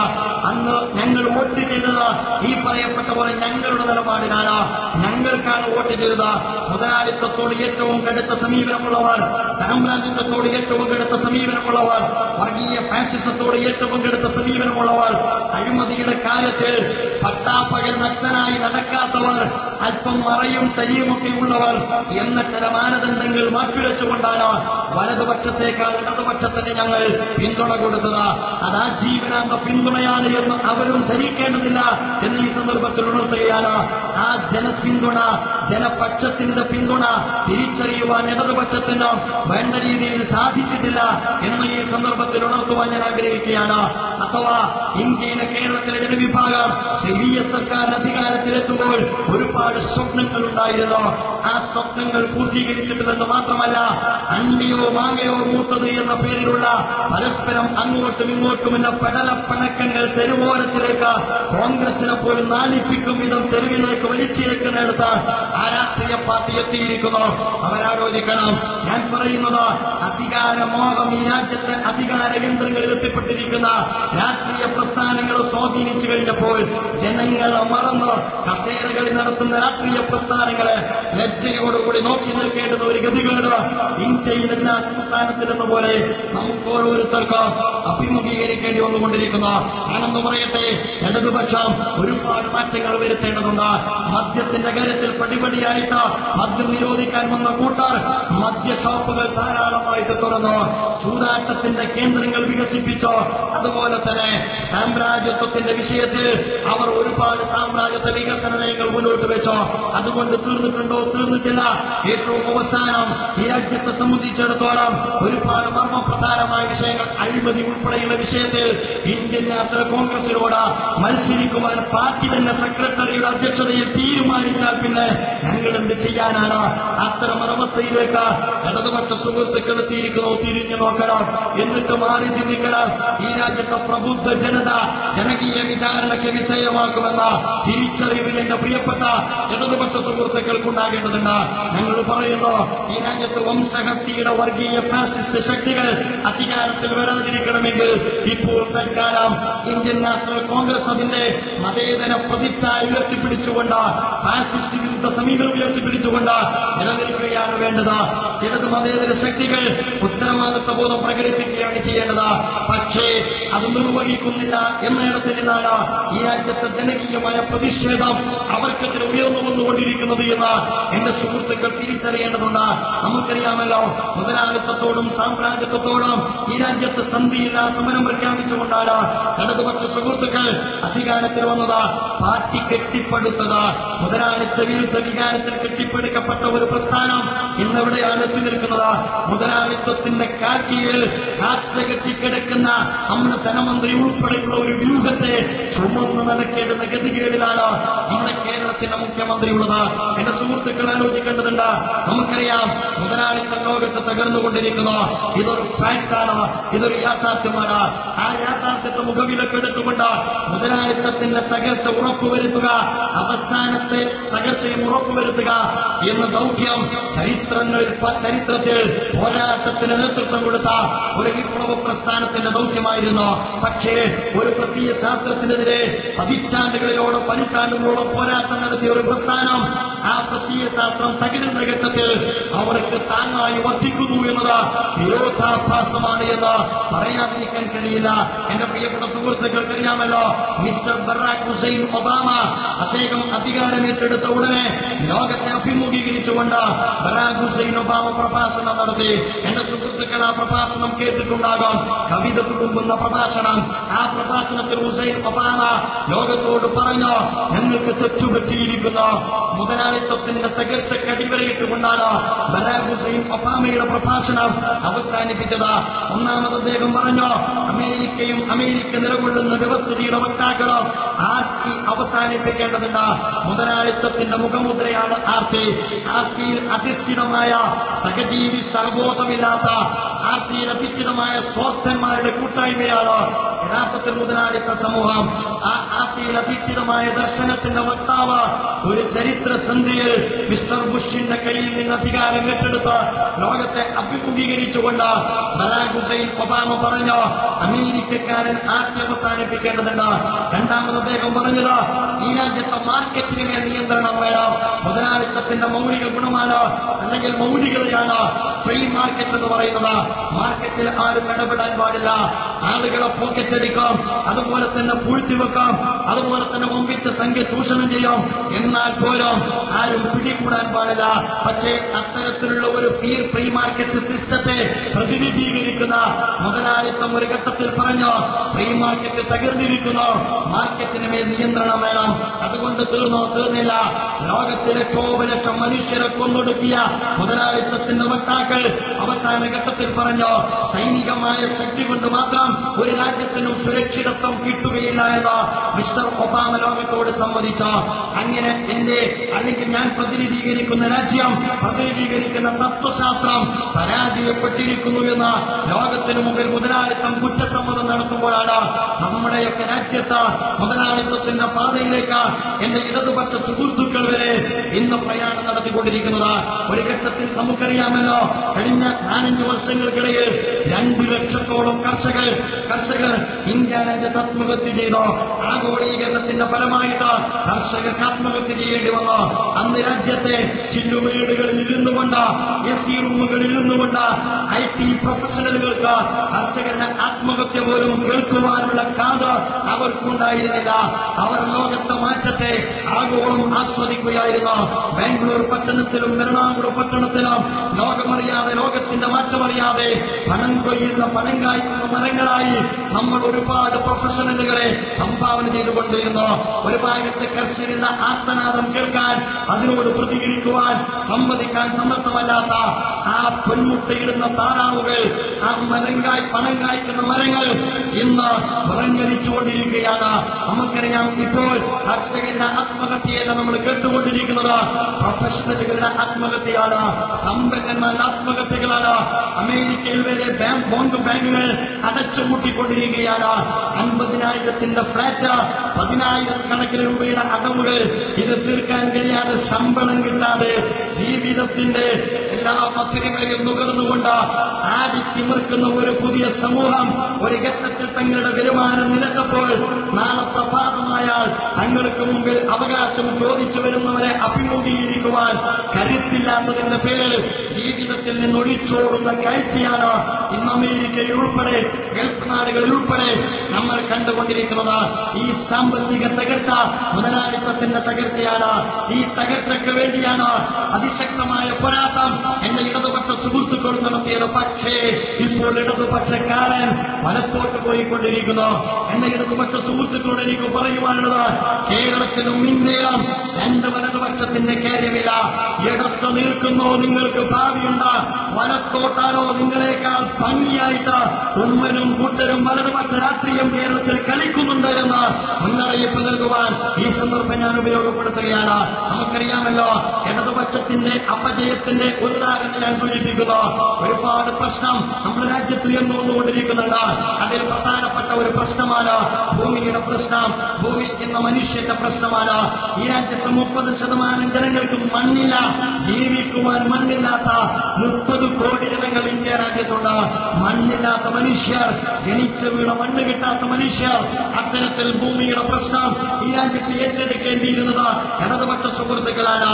മനുഷ്യന് ജീവിക്കുവാനുള്ള മണ്ണിന് വേണ്ടിയുള്ള പോരാട്ടം ഈ രാജ്യത്ത് രൂപപ്പെട്ടു വരുമ്പോൾ എന്റെ ഇടതുപക്ഷ സുഹൃത്തുക്കൾ ഈ പോരാട്ടത്തിൽ ഏത് പക്ഷത്താണ് എന്ന് എന്റെ സുഹൃത്തുക്കൾ പരിശോധിക്കേണ്ടതാണ്. 4 പ്രദേശങ്ങൾ നിങ്ങൾക്ക് പരിശോധിക്കാം. ചെങ്ങരയും മൂന്നാറും നന്ദിഗ്രാമും സിംഗോരം ഭൂമിയുടെ രാഷ്ട്രീയമാണ് ഉയർത്തുന്നത്. ഒരുപാട് അഭിപ്രായ വ്യത്യാസങ്ങൾ നമുക്കുണ്ടാകാം. ചെങ്ങരയെ കുറിച്ച് നമ്മുടെ VS തന്നെ പറഞ്ഞത് അവിടെ കള്ളന്മാരുണ്ട് എന്നാണ്. അദ്ദേഹം കള്ളൻ എന്ന് ആക്ഷേപിക്കുമ്പോൾ ഒരു ഭാഗത്ത് 16 മാസമായി പട്ടിണി കിടന്ന് മുഖം ചുക്കിച്ചുളിഞ്ഞ് തൊലിക്ക് രോഗം വന്ന് ശ്വാസമുട്ടൽ അനുഭവപ്പെട്ട ജീവിതത്തിന്റെ ഓരോ നിമിഷങ്ങളും ഇഞ്ചിഞ്ചായി മരണത്തോട് മല്ലടിക്കുന്ന കൊച്ചുകുട്ടികൾ ഉൾപ്പെടുന്ന ആധാരവൃദ്ധൻ ജനങ്ങളെ കള്ളന്മാരാക്കുമ്പോൾ ശ്രീ VS അച്യുതാനന്ദൻ സർക്കാർ നേതൃത്വം കൊടുത്തുകൊണ്ട് പ്രഖ്യാപിച്ച അന്വേഷണ കമ്മീഷൻ പറയുന്നു, ഹാരിസൺസിലോ 57,000-ലേറെ ഏക്കർ ഭൂമി സർക്കാരിന്റേത് അനധികൃതമായി കൈവശം വെച്ചിട്ടുണ്ട് എന്ന്. ആ കമ്മിറ്റി റിപ്പോർട്ട് മേശപ്പുറത്തിരിക്കുന്ന മുഖ്യൻ 57,000-ലേറെ ഏക്കർ കൈവശം വെച്ച വെച്ചിരിക്കുന്ന ഹാരിസൺസിന് വേണ്ടിയിട്ട് പാവപ്പെട്ട ഭൂമി ചോദിക്കുന്ന ദലിതുകളുടെ മുഖത്ത് നോക്കിയിട്ട് കാർക്കിച്ചു തുപ്പിയിട്ട് പറയുന്നു, നിങ്ങൾ കള്ളന്മാരാണ് എന്ന്. ഇത് അനുവദിക്കുക സാധ്യമല്ല. ഭൂമിയുള്ളവർ ഒരുപക്ഷെ ചെങ്ങറയുണ്ടാകാം, അവർക്ക് ഭൂമി കൊടുക്കേണ്ടതില്ല. ഭൂമിയില്ലാത്തവർ ഒരു എതിർ വിഭാഗമുണ്ട്. ഞാൻ ചോദിക്കുന്നത്, ഇവിടെ എന്റെ ഇടതുപക്ഷ സുഹൃത്തുക്കൾ എവിടെ നിലയുറപ്പിക്കുന്നു എന്നുള്ളതാണ്. നന്ദിഗ്രാമിൽ സലീം ഗ്രൂപ്പിന്റെ കൂടെ, അതുപോലെ തന്നെ സിംഗൂരിൽ ടാറ്റയുടെ കൂടെ, മൂന്നാറിൽ ടാറ്റയുടെ കൂടെ, അതുപോലെ തന്നെ ചെങ്ങറയിൽ ഹാരിസൺസിന്റെ കൂടെ. ഇത് ഇടതുപക്ഷത്തിന്റെ പാരമ്പര്യമാണോ? ഈ രാജ്യത്തെ കർഷക തൊഴിലാളികളുടെ വിയർപ്പിന്റെ ഗന്ധമുള്ള ഒരു പ്രസ്ഥാനം, രക്തസാക്ഷിത്വത്തിലൂടെ കെട്ടിപ്പടുക്കപ്പെട്ട ഒരു പ്രസ്ഥാനം ഇന്നെന്തുകൊണ്ട് ഇത്തരം ഒരു സ്ഥിതിവിശേഷത്തെ അഭിമുഖീകരിക്കേണ്ടി വന്നു? ഒരു ഘട്ടത്തിൽ തങ്ങൾ താമസിക്കുന്ന വീടുകളിൽ നിന്നും കൂരകളിൽ നിന്നും തങ്ങളെ പറിച്ചെറിഞ്ഞുകൊണ്ട് സലീം ഗ്രൂപ്പിനെ തങ്ങളുടെ നാട്ടിൽ കുടിയിരുത്തുവാനുള്ള അധികാരിവർഗത്തിന്റെ നീക്കത്തിനെതിരെ തങ്ങൾ വോട്ട് ചെയ്ത് അധികാരത്തിലെത്തിയ തങ്ങൾ ചെങ്കൊടി പിടിച്ച് തയമ്പ് പിടിച്ച് കരങ്ങൾ ഉയർത്തിപ്പിടിച്ചുകൊണ്ട് പ്രക്ഷോഭം നടത്തിയപ്പോൾ നന്ദി പറയപ്പെട്ട നന്ദിഗ്രാമിലെ പാവപ്പെട്ട പാർട്ടി പ്രവർത്തകരെ കുറിച്ച് അവിടെയുള്ള ഇടതുപക്ഷ നേതാക്കൾ പറഞ്ഞു, അവർ മതമൗലികവാദികളാണ് എന്ന്, സംഘടന തീവ്രവാദികളാണ് എന്ന്. ഇത്തരത്തിലുള്ള പദപ്രയോഗം മുതലാളിത്തത്തിന്റെ പദപ്രയോഗമാണ്. അത് ഇടതുപക്ഷം പ്രയോഗിച്ചുകൊണ്ടിരിക്കുന്നു. അതുകൊണ്ടാണ് ഞാൻ പറഞ്ഞത്, ഈ രാജ്യത്തെ അടിച്ചമർത്തപ്പെട്ടവന്റെ പാർട്ടി ഇന്ന് അടിച്ചമർത്തപ്പെട്ടവന്റെ പക്ഷത്തിൽ നിന്ന്, ഇല്ലാത്തവന്റെ പക്ഷത്തിൽ നിന്ന് ഉള്ളവന്റെ പക്ഷത്തേക്ക് കൂറുമാറിക്കൊണ്ടിരിക്കുന്നു. നമുക്കറിയാം, വികസനത്തിന്റെ കാര്യത്തിൽ ഇടതുപക്ഷത്തിന്റെ പോളിസി തിരുത്തണം. നിങ്ങൾക്കറിയാവുന്നതുപോലെ ഇപ്പോൾ പുതിയ ഒരു റോഡ് നമ്മുടെ രാജ്യത്ത് വരാനിരിക്കുന്നു. റോഡുമായി ബന്ധപ്പെട്ട ഈ രാജ്യത്ത് വരാനിരിക്കുന്ന ഏറ്റവും അപകടകരമായ ചില നീക്കങ്ങൾ എന്റെ സുഹൃത്തുക്കൾ അറിഞ്ഞിരിക്കേണ്ടതാണ്. റോഡ് വേണം, നമുക്ക് അഭിപ്രായ വ്യത്യാസമില്ല. ഈ രാജ്യത്തിന്റെ ഗതാഗത കുരുക്ക് തീർക്കണം, അഭിപ്രായ വ്യത്യാസമില്ല. നമുക്കറിയാം, പട്ടണങ്ങളിലുള്ള ഗതാഗത കുരുക്ക് ഹൈവേകളിലല്ല. അതുകൊണ്ട് ഹൈവേ വേർവഴിക്കാൻ പോകുന്നത് പട്ടണത്തിന്റെ ഗതാഗത കുരുക്ക് തീർക്കാൻ ഒരിക്കലും ഹൈവേ മാത്രം പരിഹാരമല്ല, ബൈപ്പാസുകൾ ഉണ്ടാകണം. ഇത്തരത്തിൽ ഒരുപാട് ഒരു ഗതാഗത നയം നമ്മുടെ രാജ്യത്ത് യഥാർത്ഥത്തിൽ ഉണ്ടാകേണ്ടതുണ്ട്. പക്ഷേ പുതിയ ഗവൺമെന്റിന്റെ റോഡ് പോളിസി എന്റെ പ്രിയപ്പെട്ട സുഹൃത്തുക്കൾ പരിശോധിച്ച് നോക്കേണ്ടതാണ്.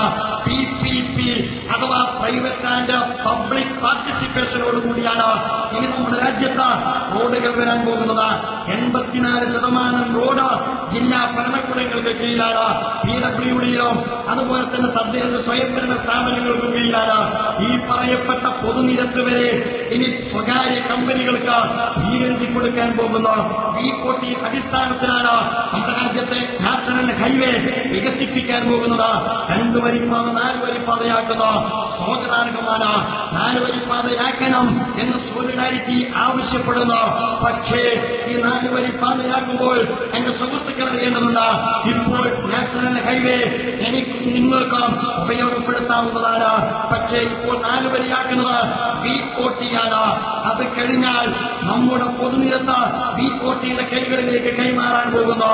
1 കിലോമീറ്ററിന് 60 പൈസ കൊടുക്കാതെ നിങ്ങൾക്ക് റോഡിൽ കയറാൻ സാധ്യമല്ല. പൊതുനിരത്ത് ജനങ്ങൾക്ക് കിട്ടുന്ന പെരുവഴിയിലായി എന്ന് പറയുന്ന ഈ രാജ്യത്തിന്റെ പെരുവഴി പോലും സ്വകാര്യവൽക്കരിച്ച് ടോൾ ബൂത്ത് സ്ഥാപിക്കുന്നത് ഇടതുപക്ഷത്തിന്റെ സമീപനമല്ല. പക്ഷേ അത്തരമൊരു സമീപനം എന്റെ ഇടതുപക്ഷ സുഹൃത്തുക്കൾ എടുക്കുന്നു.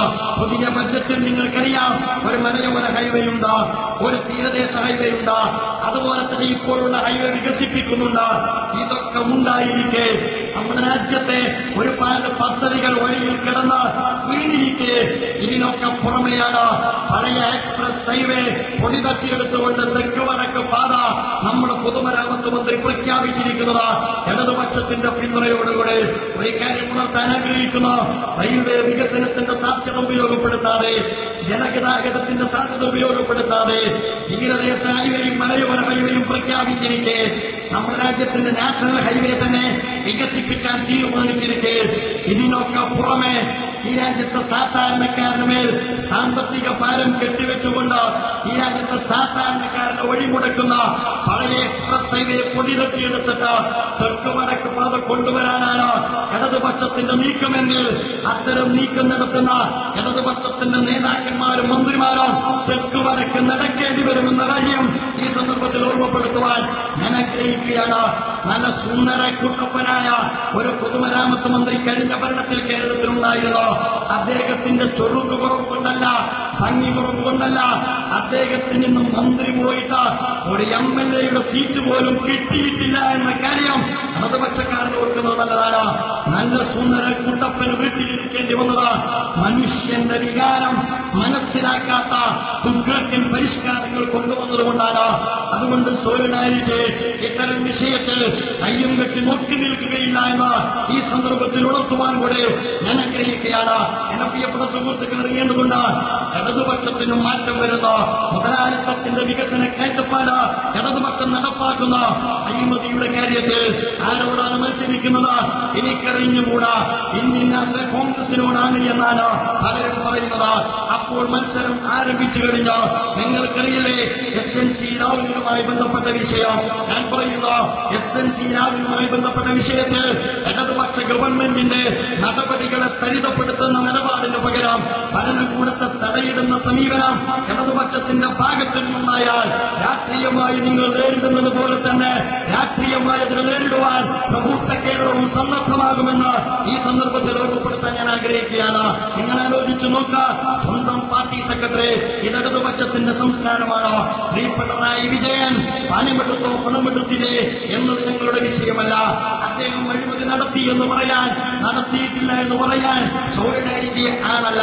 പക്ഷേ ഒരു രാജ്യത്തെ കേന്ദ്ര ഏജൻസി പ്രോസിക്യൂഷൻ അനുമതി ചോദിച്ച ഒരു പാർട്ടി സെക്രട്ടറി പാർട്ടിക്കകത്ത് അഴിമതി നാറ്റത്തിന്റെ പ്രതിനിധിയാണ്.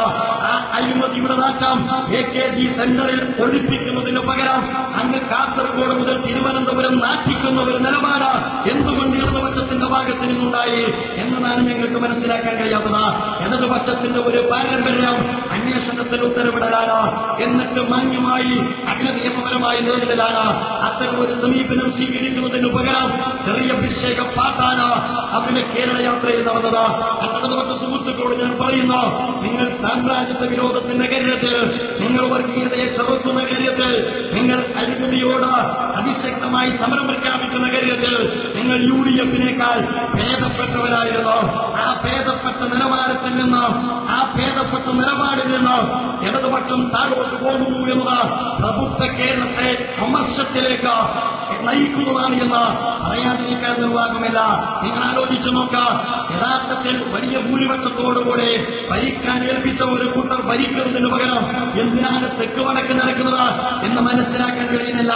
തെക്ക് വടക്ക് നടക്കേണ്ട ഗതികേട് എത്തിപ്പെടുമ്പോൾ നടന്നാൽ പോലെ, പക്ഷെ ഇപ്പോഴേ തെക്ക് വടക്ക് നടക്കാൻ അവർ തീരുമാനിച്ചിരിക്കുന്നു. ഒരു കാര്യം കൂടി നിങ്ങൾ അറിയേണ്ടതുണ്ട്, എന്തെല്ലാം വർത്തമാനങ്ങളാണ് പറയുന്നത്. പരസ്പരം പാർട്ടിക്കകത്ത് ഒരുപാട് ചെറിയ അഭിഷേകങ്ങൾ നടത്തി കേരളക്കാർക്ക് ഒരുപാട് പദാവലികൾ സമ്മാനിച്ചുകൊണ്ടാണ് മലബാറിലൂടെ ഈ പറയപ്പെട്ട കേരള യാത്ര കടന്നു പോകുന്നത്. പുറങ്ങൻ എന്ന് വിളിച്ചോ, അത് കഴിഞ്ഞ് കൊട്ടയാനെന്ന് വിളിച്ചോ, അത് കഴിഞ്ഞപ്പോൾ മറ്റെന്തോ വിളിച്ചോ, ആരെയാണ് വിളിക്കുന്നത്? പാർട്ടിക്കകത്തുള്ള പട ഈ തെരുവോരത്തേക്ക് വലിച്ചേച്ചോ. ഇതാണോ കേരളം? ഇടതുപക്ഷത്തെ അധികാരത്തിലെത്തുമ്പോൾ കേരളം പ്രതീക്ഷിച്ചത് മുരങ്ങന്മാരെയല്ല മനുഷ്യരുടെ ഭരണമാണ് എന്ന് എന്റെ ഉത്തരവാദിത്തപ്പെട്ട ആളുകൾ മനസ്സിലാക്കേണ്ടതുണ്ട്. അത് കേട്ടപ്പോൾ നമ്മുടെ ആലപ്പുഴയിലുള്ള ഉത്തരവാദിത്തപ്പെട്ട ഒരു മന്ത്രി മുരങ്ങനെ കുറിച്ചുള്ള പേര് കേട്ടപ്പോൾ നമ്മുടെ സാംസ്കാരിക നായകൻ വിഷമിച്ചിട്ടുണ്ടോ എന്നറിയാൻ അദ്ദേഹത്തെ വേദിയിലിരുത്തിയിട്ട് പറഞ്ഞു, അങ്ങ് വിഷമിക്കേണ്ട, മുരങ്ങെന്നൊന്നും പറഞ്ഞാൽ ബേജാറാകേണ്ട കാര്യമില്ല, നമ്മുടെയൊക്കെ പൂർവികന്മാർ മുരങ്ങന്മാർ തന്നെയാണ്. നിങ്ങൾ ആലോചിച്ചു നോക്കാം. അതുകൂടി കേട്ടപ്പോൾ കേരളം തെറ്റി മുരങ്ങൻ എന്ന തെറി വിളിച്ചോ, എന്നിട്ട് ആ തെറിക്ക് ദാർശനികമായ അടിത്തറ നൽകി അതോടുകൂടി കേരളം നെട്ടാനുള്ള കാരണം മുരങ്ങന്മാരിൽ നിന്ന് എന്നവർ തത്വത്തിൽ തീരുമാനിച്ചു കഴിഞ്ഞാൽ പിന്നെ കുരങ്ങന്റെ കയ്യിൽ പൂമാല കിട്ടിയാലെന്നൊരു ചൊല്ലുണ്ട. അതാകുമോ കേരളത്തിന്റെ ഗതി എന്നിടത്താണ് കേരളം തെറ്റിപ്പോയത്. ഈ അവസ്ഥയിൽ നിന്ന് എന്റെ ഇടതുപക്ഷ സുഹൃത്തുക്കൾ മാറണം എന്നാണ് സോളിഡാരിറ്റി യൂത്ത് മൂവ്മെന്റ് ആഗ്രഹിക്കുന്നത്. അഴിമതി എന്ന് പറയുന്നതിനോട് വളരെ ശക്തമായ നിലപാട് സ്വീകരിക്കുവാൻ എന്റെ പ്രിയപ്പെട്ട ഇടതുപക്ഷ സുഹൃത്തുക്കൾക്ക് സാധിക്കേണ്ടതായിട്ടുണ്ട്.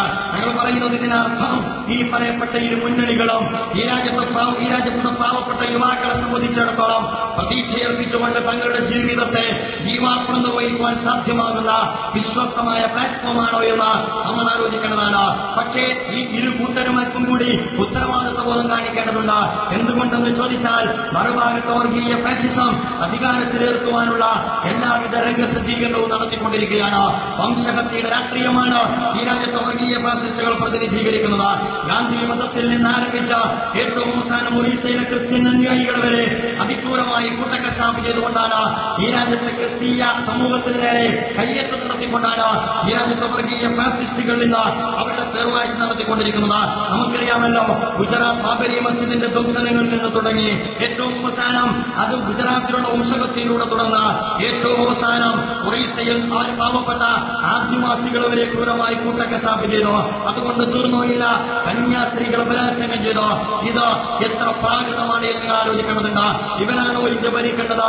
ഈ രാജ്യത്തിന്റെ ബഹുസ്വരതയെ തകർക്കുന്ന, ഈ രാജ്യത്തിന്റെ മറ്റു മതന്യൂനപക്ഷത്തെയോട് അസ്ഥ്യത കാണിക്കുന്ന ഒരു ജനവിഭാഗം അധികാരത്തിൽ വരിക എന്നത് അപകടകരമാണ് എന്നതിന്റെ തണലാണ് ഇടതുമതേതര കക്ഷികളോട് അർത്ഥത്തിൽ വോട്ട് ചെയ്യുന്ന ഘട്ടത്തിൽ അനുഭാവം പ്രകടിപ്പിക്കേണ്ടി വരുന്നത് എന്നുകൂടി എന്റെ സുഹൃത്തുക്കൾ മനസ്സിലാക്കണം. പക്ഷേ ഈ നിർബന്ധിത സാഹചര്യത്തെ ഒരനുഗ്രഹമായിട്ട് ഇടതു കക്ഷികളോ കോൺഗ്രസ് പ്രസ്ഥാനമോ കാണാൻ പാടുള്ളതല്ല.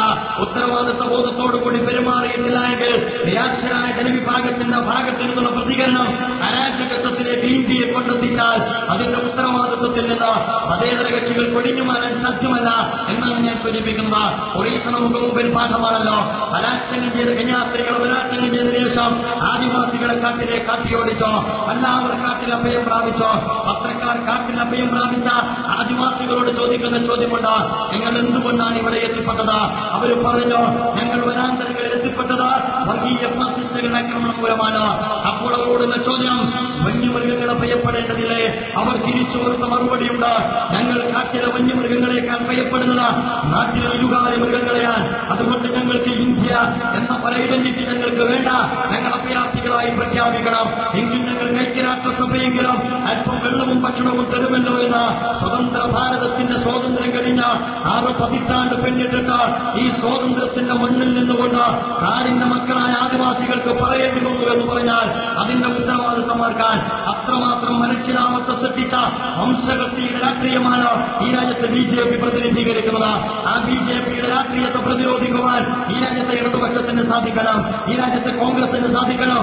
അതിനപ്പുറത്തേക്ക് അധികാരാരോഹണ അവരോഹണങ്ങൾ എല്ലാ അർത്ഥത്തിലും അവരുടെ രാഷ്ട്രീയ മൂല്യങ്ങളെ അപജയത്തിന്റെ പാതാളത്തിലേക്ക് എത്തിക്കുന്നു എന്നതാണ് നമ്മൾ നിരാശപ്പെടുത്തുന്ന കാര്യം. അതുകൊണ്ട് മാറ്റത്തിന് വേണ്ടിയുള്ള ഒരു പുനഃക്രമീകരണത്തിന് വേണ്ടിയുള്ള ഒരു പുനർനിർമ്മിതിക്ക് വേണ്ടിയുള്ള ഒരു പുത്തൻ കൂട്ടി ഈ രാജ്യത്ത് വളർത്തിയെടുക്കുന്നതിന് വേണ്ടിയുള്ള പരിശ്രമത്തിലാണ് സോളിഡാരിറ്റി യൂത്ത് മൂവ്മെന്റ്.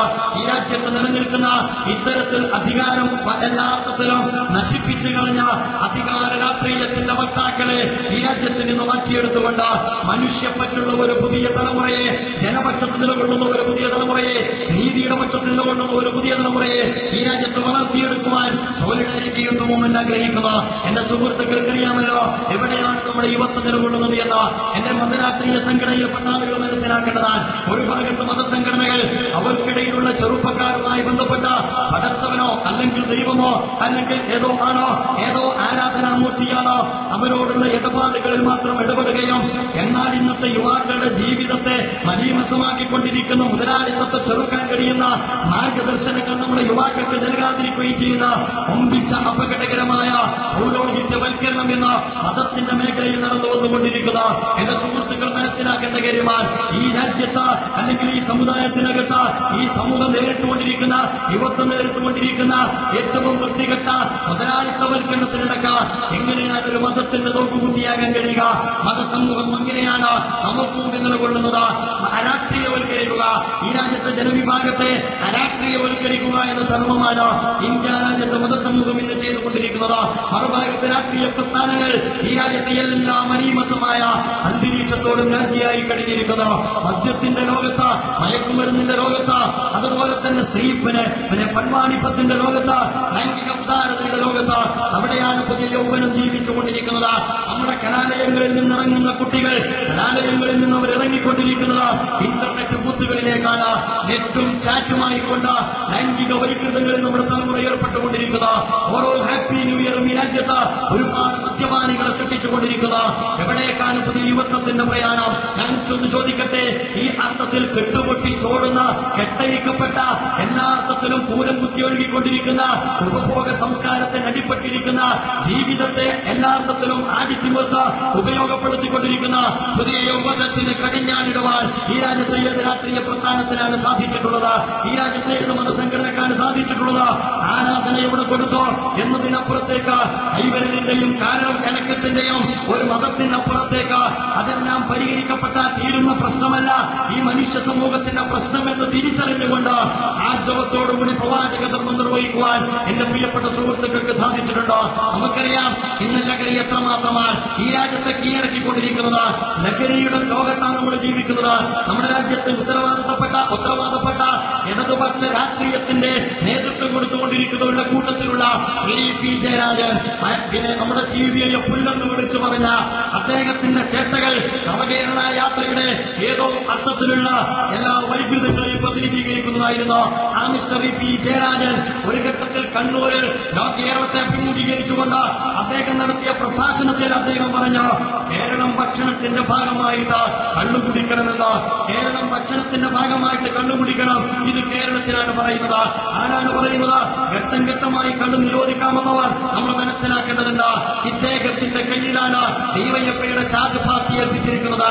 അഥവാ ഒരു കള്ള് കച്ചവടക്കാരനെ കേരളത്തിലെ യുവത്വത്തെ ഏൽപ്പിച്ചു കൊടുത്തിട്ട് കേരളത്തിലെ യുവാക്കളുടെ ഭാഗത്ത് നിന്ന് പ്രതീക്ഷയർപ്പിക്കുവാൻ നമുക്കെന്തുണ്ട് എന്നതൊരു ചോദ്യമാണ്. ഈ അടുത്ത തെക്കൻ കേരളത്തിൽ തന്നെ ഒരു പാർട്ടിയുടെ ഉത്തരവാദിത്തപ്പെട്ട നേതൃയോഗം നടന്നു. എന്റെ സുഹൃത്തുക്കൾ കേട്ടിട്ടുണ്ടാകും. ആ നേതൃയോഗത്തിൽ യൂത്ത് കോൺഗ്രസിന്റെ ഉത്തരവാദപ്പെട്ട പ്രസിഡന്റ് ഉണ്ട്. ആ നേതൃയോഗത്തിൽ വെച്ചിട്ട് അവരുടെ പ്രമേയം പാസാക്കി. എന്താണ് പ്രമേയമെന്ന് കേൾക്കണമോ? കേരളത്തെ മദ്യമുക്തമാക്കണം. ഇത് ഹാസ്യം അല്ലെങ്കിൽ ഏതെങ്കിലും തമാശ പറയുകയല്ല, അഥവാ അറിയാതെ ഒന്നും പോയതുമല്ല. അതിനപ്പുറത്ത് യൂത്ത് കോൺഗ്രസ് തീരുമാനിച്ചതാൽ കേരളത്തെ മദ്യമുക്തമാക്കണം. ഭരിച്ചത് മറന്ന്, ഭരിക്കാനിരിക്കുന്നത് മറന്ന്, ചെയ്തു കുട്ടികളൊക്കെ മറന്ന്. എന്നാൽ നമുക്ക് സ്വാഗതം ചെയ്യാൻ യൂത്ത് കോൺഗ്രസിന്റെ പ്രമേയത്തെ ഞങ്ങൾ സ്വാഗതം ചെയ്യാൻ സന്നദ്ധമാണ്. പക്ഷേ സ്വാഗതം ചെയ്യാൻ കഴിയേണ്ടേ? അതിനപ്പുറത്തേക്ക് സംഭവിച്ചത് ഉച്ചയായപ്പോഴേക്ക് ആ പാർട്ടിയുടെ MLA തന്നെ തൊട്ടടുത്ത ബാറിൽ ഉച്ചയായപ്പോഴേക്ക് കള്ളു കഴിഞ്ഞു. കാരണം പ്രമേയം പാസാക്കിയത് കൊണ്ട് വളരെ നേരത്തെ തന്നെ വാങ്ങാൻ തീരുമാനിച്ചു. അതുകൊണ്ട് തീർന്നില്ല. എന്നിട്ട് ഉച്ച കഴിഞ്ഞപ്പോഴേക്ക് പ്രമേയം പാസാക്കിയ പാർട്ടിയുടെ പ്രസിഡന്റിന് സ്വന്തം സെക്രട്ടറി മദ്യപിച്ച് ലക്കുകെട്ട ബിൽഡിംഗിന്റെ പുറത്ത് നിന്ന് താഴോട്ട് വർദ്ധിച്ചപ്പോൾ അദ്ദേഹത്തെ ഹോസ്പിറ്റലിൽ ചെയ്തിട്ടാണ് ആ പ്രമേയവുമായിട്ട് പാർട്ടി ഓഫീസിലേക്ക് തിരിച്ചു പോകാൻ കഴിഞ്ഞത് എന്നെ സഹോദരന്മാർ മനസ്സിലാക്കേണ്ടതുണ്ട്. ഇത് കേരളത്തിലെ ഇന്നത്തെ വിഭജന പ്രസ്ഥാനങ്ങൾ എത്തിപ്പെട്ടിരിക്കുന്ന സ്ഥിതിവിശേഷമാണ്. അഥവാ ഒരു ഭാഗത്ത് കുടുംബങ്ങൾക്ക് കണ്ടുകൊടുക്കാം, എന്നിട്ട് ഭക്ഷണത്തിന്റെ ഭാഗമായിട്ട് കണ്ടുകൊടുക്കാൻ അതേ പാർട്ടി തന്നെ മറ്റൊരു പക്ഷത്ത് എന്താണ് പറഞ്ഞത്? പാർട്ടി സർക്കുലർ അയച്ച പാർട്ടി സമ്മേളനത്തിൽ വരുമ്പോൾ കണ്ടുപിടിക്കാൻ പാടില്ല. സമ്മേളനം കുളമാക്കരുത്, കുടുംബം കുളമാകട്ടെ എന്നതാണ് നിലപാട്. എങ്കിൽ ഈ രാജ്യത്തെ കുടുംബിനികളോട് ചെയ്യുന്ന ഏറ്റവും വലിയ പാതകമാണ്. ഈ അർത്ഥത്തിൽ മദ്യത്തോട് അതുപോലെ തന്നെ ലൈംഗിക ഉദാരവൽക്കരണത്തോട് നമുക്കറിയാം ഇന്ന് ഒരുപാട് ബുദ്ധിജീവികളുടെ ചേഷ്ടകൾ ഈ അർത്ഥത്തിലാണ് നമ്മുടെ രാജ്യത്ത് നടന്നുകൊണ്ടിരിക്കുന്നത്. ഈ രാജ്യത്ത് ഇന്ന് ബുദ്ധിജീവികൾ ഒരുപാട് ഈ അർത്ഥത്തിലുള്ള വർത്തമാനങ്ങൾ പറയുന്നു. ഭക്ഷണം കഴിക്കുന്ന പോലെ, വെള്ളം കുടിക്കുന്ന പോലെ വേശ്യാലയങ്ങളിൽ കയറിക്കൊണ്ട് തങ്ങളുടെ ലൈംഗിക പൂർത്തീകരണം നടത്താൻ കഴിയുന്ന ലൈംഗിക ഉദാരതയെക്കുറിച്ചാണ് ഈ രാജ്യത്തെ ചില ആളുകൾ സംസാരിച്ചുകൊണ്ടിരിക്കുന്നത്. ഞാൻ പറയുന്നത് ഇത്തരത്തിലുള്ള ലഹരിയുടെ ലോകത്തിൽ നിന്ന്, സൂതാട്ടത്തിന്റെ ലോകത്തിൽ നിന്ന് എവിടെയാണ് നമ്മൾ ജീവിക്കുന്നത്? സത്യം തകരുന്ന ലോകത്ത്, അതുപോലെ തന്നെ ശബരിനാഥ് തകരുന്ന ലോകത്ത്, വിശ തകരുന്ന ലോകത്ത്, സാമ്പത്തിക കുറ്റകൃത്യങ്ങൾ വ്യാപിക്കുന്ന ലോകത്ത്, സൂതാട്ടത്തിന്റെ ഈ കേരളത്തിലെ യുവാക്കൾ അടിപ്പെടുന്ന ലോകത്ത് ഞങ്ങൾ പറയുന്നു ഇത്തരത്തിൽ അടിപ്പെടുന്ന യൗവനത്തിന് മധ്യേ ഒരു പൊരുതുന്ന യൗവനത്തെ ഈ കേരളത്തിൽ ഒരു ആദർശത്തിന്റെ അടിത്തറയിൽ കെട്ടിപ്പടുക്കുവാനാണ് സോളിഡാരിറ്റി യൂത്ത് മൂവ്മെന്റ് തീരുമാനമെടുത്തിട്ടുള്ളത്. ആ തീരുമാനത്തോടുകൂടിയാണ് സോളിഡാരിറ്റി യൂത്ത് മൂവ്മെന്റ് മുന്നോട്ട് പോകുന്നത്. ഈ സോളിഡാരിറ്റി നിലകൊള്ളുന്ന ഐഡിയോളജി വെളിത്തറയിക്കുന്നതുകൊണ്ട് മനുഷ്യർക്ക് വേണ്ടി സംസാരിക്കുന്ന, മനുഷ്യർക്ക് വേണ്ടി നിലകൊള്ളുന്ന, നീതിക്ക് വേണ്ടി പോരാട്ടം നടത്തുന്ന അതിശക്തമായ ഒരു നിര ഈ രാജ്യത്ത് വളർത്തിയെടുക്കണമെന്ന് സോളിഡാരിറ്റി ആഗ്രഹിക്കുന്നു. എന്റെ പ്രിയപ്പെട്ട മുസ്ലിം ചെറുപ്പക്കാര് പലർക്കും പലപ്പോഴും ഇതിനോട് പുച്ഛമാണ് തോന്നിയത്. എന്നിട്ട് അവർ പറഞ്ഞു, അതുകൊണ്ടൊന്നും ഈ രാജ്യത്തിന്റെ പ്രശ്നങ്ങൾ പരിഹരിക്കുകയില്ല, അതുകൊണ്ട് ഈ രാജ്യത്തിന്റെ പ്രശ്നങ്ങൾ പരിഹരിക്കാൻ, എന്നിട്ട് സമുദായത്തിന്റെ പ്രശ്നങ്ങൾ പരിഹരിക്കാൻ അതിന് നാടൻ വടികൊണ്ട്, അല്ലെങ്കിൽ നാടൻ ബോംബ് കൊണ്ട്, വടിവാളുകൊണ്ട്, അതല്ലെങ്കിൽ ഇരുട്ടിന്റെ മറവിലിരുന്നുകൊണ്ട് എന്തെങ്കിലും കൈക്രിയ ചെയ്താലല്ലാതെ ഈ സമുദായത്തെ രക്ഷപ്പെടുത്താൻ സാധ്യമല്ല. ഞാൻ പറയുന്നു, വളരെയേറെ അസ്വസ്ഥതയോടുകൂടിയാണ് മുസ്ലിം ചെറുപ്പക്കാരുടെ ഭാഗത്ത് നിന്നുള്ള ഇത്തരം നീക്കങ്ങളെ വരെ സോളിഡാരിറ്റി യൂത്ത് മൂവ്മെന്റ് നിരീക്ഷിച്ചത്. അത് പ്രശ്നത്തിന്റെ പരിഹാരമല്ല, അത് പ്രശ്നങ്ങളുടെ തുടക്കമാണ്. അത് പരിഹാരം എവിടെയും സൃഷ്ടിച്ചിട്ടില്ല. അനുഭവം കേരളം നമുക്ക് പറഞ്ഞു തന്നതാണ്. ഏറ്റവും അവസാനം ഈ പറയപ്പെട്ട ചെറുപ്പക്കാർ വരെ തീരുമാനിച്ചിരിക്കുന്ന വെട്ടും കുത്തുമൊക്കെ നിർത്തിയിട്ട് ജനാധിപത്യ രാഷ്ട്രീയ ചരിയിലൂടെ ഈ രാജ്യത്തെ രക്ഷപ്പെടുത്താൻ കഴിയൂ എന്ന് അവർക്ക് തിരിച്ചറിയാൻ കഴിഞ്ഞിരിക്കുന്നു. ഞങ്ങൾ സ്വാഗതം ചെയ്യുകയാണ്. വളരെ ഭംഗിയായിട്ടുണ്ട്. ഇത് കുറെ നേരത്തെ ഞങ്ങൾ പറഞ്ഞതാണ്. ഇപ്പോൾ പിന്നോക്ക ദരിദ്ര ന്യൂനപക്ഷത്തെ മുന്നിൽ വെച്ചുകൊണ്ടുള്ള ഒരു രാഷ്ട്രീയ നീക്കത്തെക്കുറിച്ച് അവർക്ക് സംസാരിക്കേണ്ടതായി വന്നിരിക്കുന്നു. സ്വാഗതാർഹമാണ്. ഈ രാജ്യത്തിന്റെ ജനാധിപത്യ സംവിധാനത്തിനകത്ത് നിന്നുകൊണ്ട് അത്തരത്തിലുള്ള ഒരു കൂട്ടായ്മക്കാണ് യഥാർത്ഥത്തിൽ സോളിഡാരിറ്റി യൂത്ത് മൂവ്മെന്റ് നേതൃത്വം കൊടുത്തുകൊണ്ടിരിക്കുന്നത്.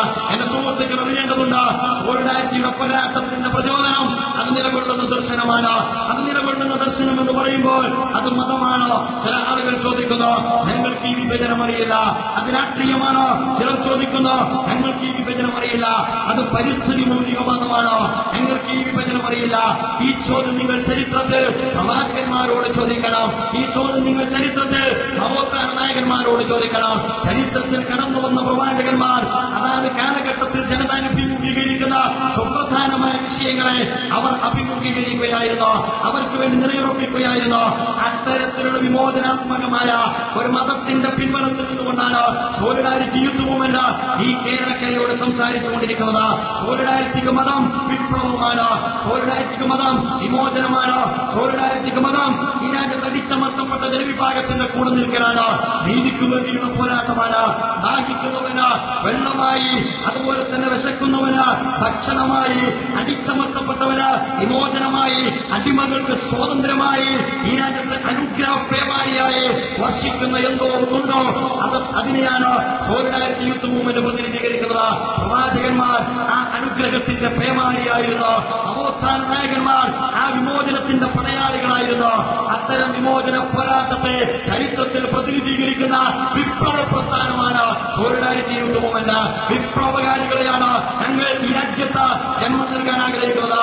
അഭിമാനത്തോടുകൂടി പറയാൻ കഴിയാം, കഴിഞ്ഞ 6 കൊല്ലക്കാലത്തിനെടുക്ക ശ്രീ VS അച്യുതാനന്ദൻ കഴിഞ്ഞ മെയ് മാസത്തിൽ എറണാകുളത്ത് വെച്ചിട്ട് അദ്ദേഹം യൂത്ത് ഫോറത്തിന്റെ യോഗത്തിൽ വെച്ചിട്ട് അദ്ദേഹം യുവജന സംഘടനാ നേതാക്കന്മാരെ വേദിയിലിരുത്തിക്കൊണ്ട് അദ്ദേഹത്തിന്റെ പാർട്ടിയിലുള്ള യുവജന സംഘടനാ നേതാക്കളവരെ വേദിയിലിരുത്തിക്കൊണ്ട് കേരളത്തിന്റെ മുഖ്യൻ കേരളക്കരയോട് ഉയർത്തിയ ഒരു ചോദ്യമുണ്ട്. അദ്ദേഹം ഉയർത്തിയ ചോദ്യം ഇതാണ്: കേരളത്തിലെ യുവാക്കൾ ലഹരിക്കടിപ്പെട്ടിരിക്കുന്നു. നേരം വെളുത്താൽ അവർ വസ്ത്രം മാറി സാമ്പത്തിക കുറ്റകൃത്യങ്ങളിലേക്ക് അവർ മുഴുകിക്കൊണ്ടിരിക്കുന്നു. ഈ അർത്ഥത്തിലുള്ള സാമ്പത്തിക കുറ്റകൃത്യത്തിന് അടിപ്പെടുന്ന, അതുപോലെ തന്നെ ഈ മദ്യത്തിന് അടിപ്പെട്ടുകൊണ്ടിരിക്കുന്ന യുവത്വത്തെ രക്ഷിക്കുവാൻ യുവജന പ്രസ്ഥാനങ്ങൾക്ക് സാധിച്ചില്ല എന്ന് മുഖ്യമന്ത്രി എന്നതിന്റെ വേദിയിലിരിക്കുന്ന മുഖ്യധാര യുവജന പ്രസ്ഥാനങ്ങളെ വിരൽ ചൂണ്ടിക്കൊണ്ട് പറഞ്ഞു. ബഹുമാന്യനായ VSനോട് വിനയത്തോടുകൂടി പറയുന്ന ശ്രീ VS അങ്ങ് മനസ്സിലാക്കണം, താങ്കളുടെ പ്രസ്ഥാനം ഉൾപ്പെടെയുള്ള മുഖ്യധാര പ്രസ്ഥാനങ്ങൾക്ക് സാധിക്കാത്തത് അവകാശവാദമല്ല. കഴിഞ്ഞ 6 കൊല്ലക്കാലത്തിനെടുക്ക സഹജീവികൾക്ക് വേണ്ടി വിയർപ്പൊഴുക്കി അധ്വാനിക്കുന്ന മദ്യത്തിന്റെയും മയക്കുമരുന്നിന്റെയും ലോകത്തിൽ നിന്ന് വിമുക്തമായ മൂല്യവത്തായ ഒരു ജീവിതം കാഴ്ചവെക്കാൻ കഴിയുന്ന സമൂഹത്തിന് അനുഗ്രഹമായി വർഷിക്കുന്ന ഒരു കൊച്ചു യുവജനയെ വളർത്തിയെടുക്കുവാൻ സോളിഡാരിറ്റി യൂത്ത് മൂവ്മെന്റിന് സാധിച്ചിരിക്കുന്നുവെന്ന് അഭിമാനബോധത്തോടുകൂടി ഞങ്ങൾക്ക് പറയാൻ കഴിയും. ഒരുപാട് നേട്ടങ്ങളില്ല. ഇവർ ആരാണ് എന്ന് നിങ്ങൾ ഞങ്ങളോട് ചോദിക്കേണ്ട. മതത്തിന്റെ ഭൂമികയിൽ നിന്ന് വിമർശനത്തിന്റെ കൂരുമ്പുകൾ ഏൽക്കുന്നുണ്ട്. പക്ഷേ സോളിഡാരിറ്റിയെ അനുഭവിച്ച എന്റെ പ്രിയപ്പെട്ട ഈ കേരളീയ സമൂഹത്തോട് നിങ്ങൾ ചോദിക്കുക. തീവ്രവാദത്തിന്റെ, ഭീകരവാദത്തിന്റെ, മതമൗലികവാദത്തിന്റെ ഒരുപാട് വായിൽ വരുന്നത് കോതക്ക് പാട്ടെന്ന് പറഞ്ഞ പോലെ നാവിൽ വരുന്നതെല്ലാം സോളിഡാരിറ്റിക്കിട്ട് പാട്ടാക്കുന്ന ഒരുപാട് സുഹൃത്തുക്കളുണ്ട്.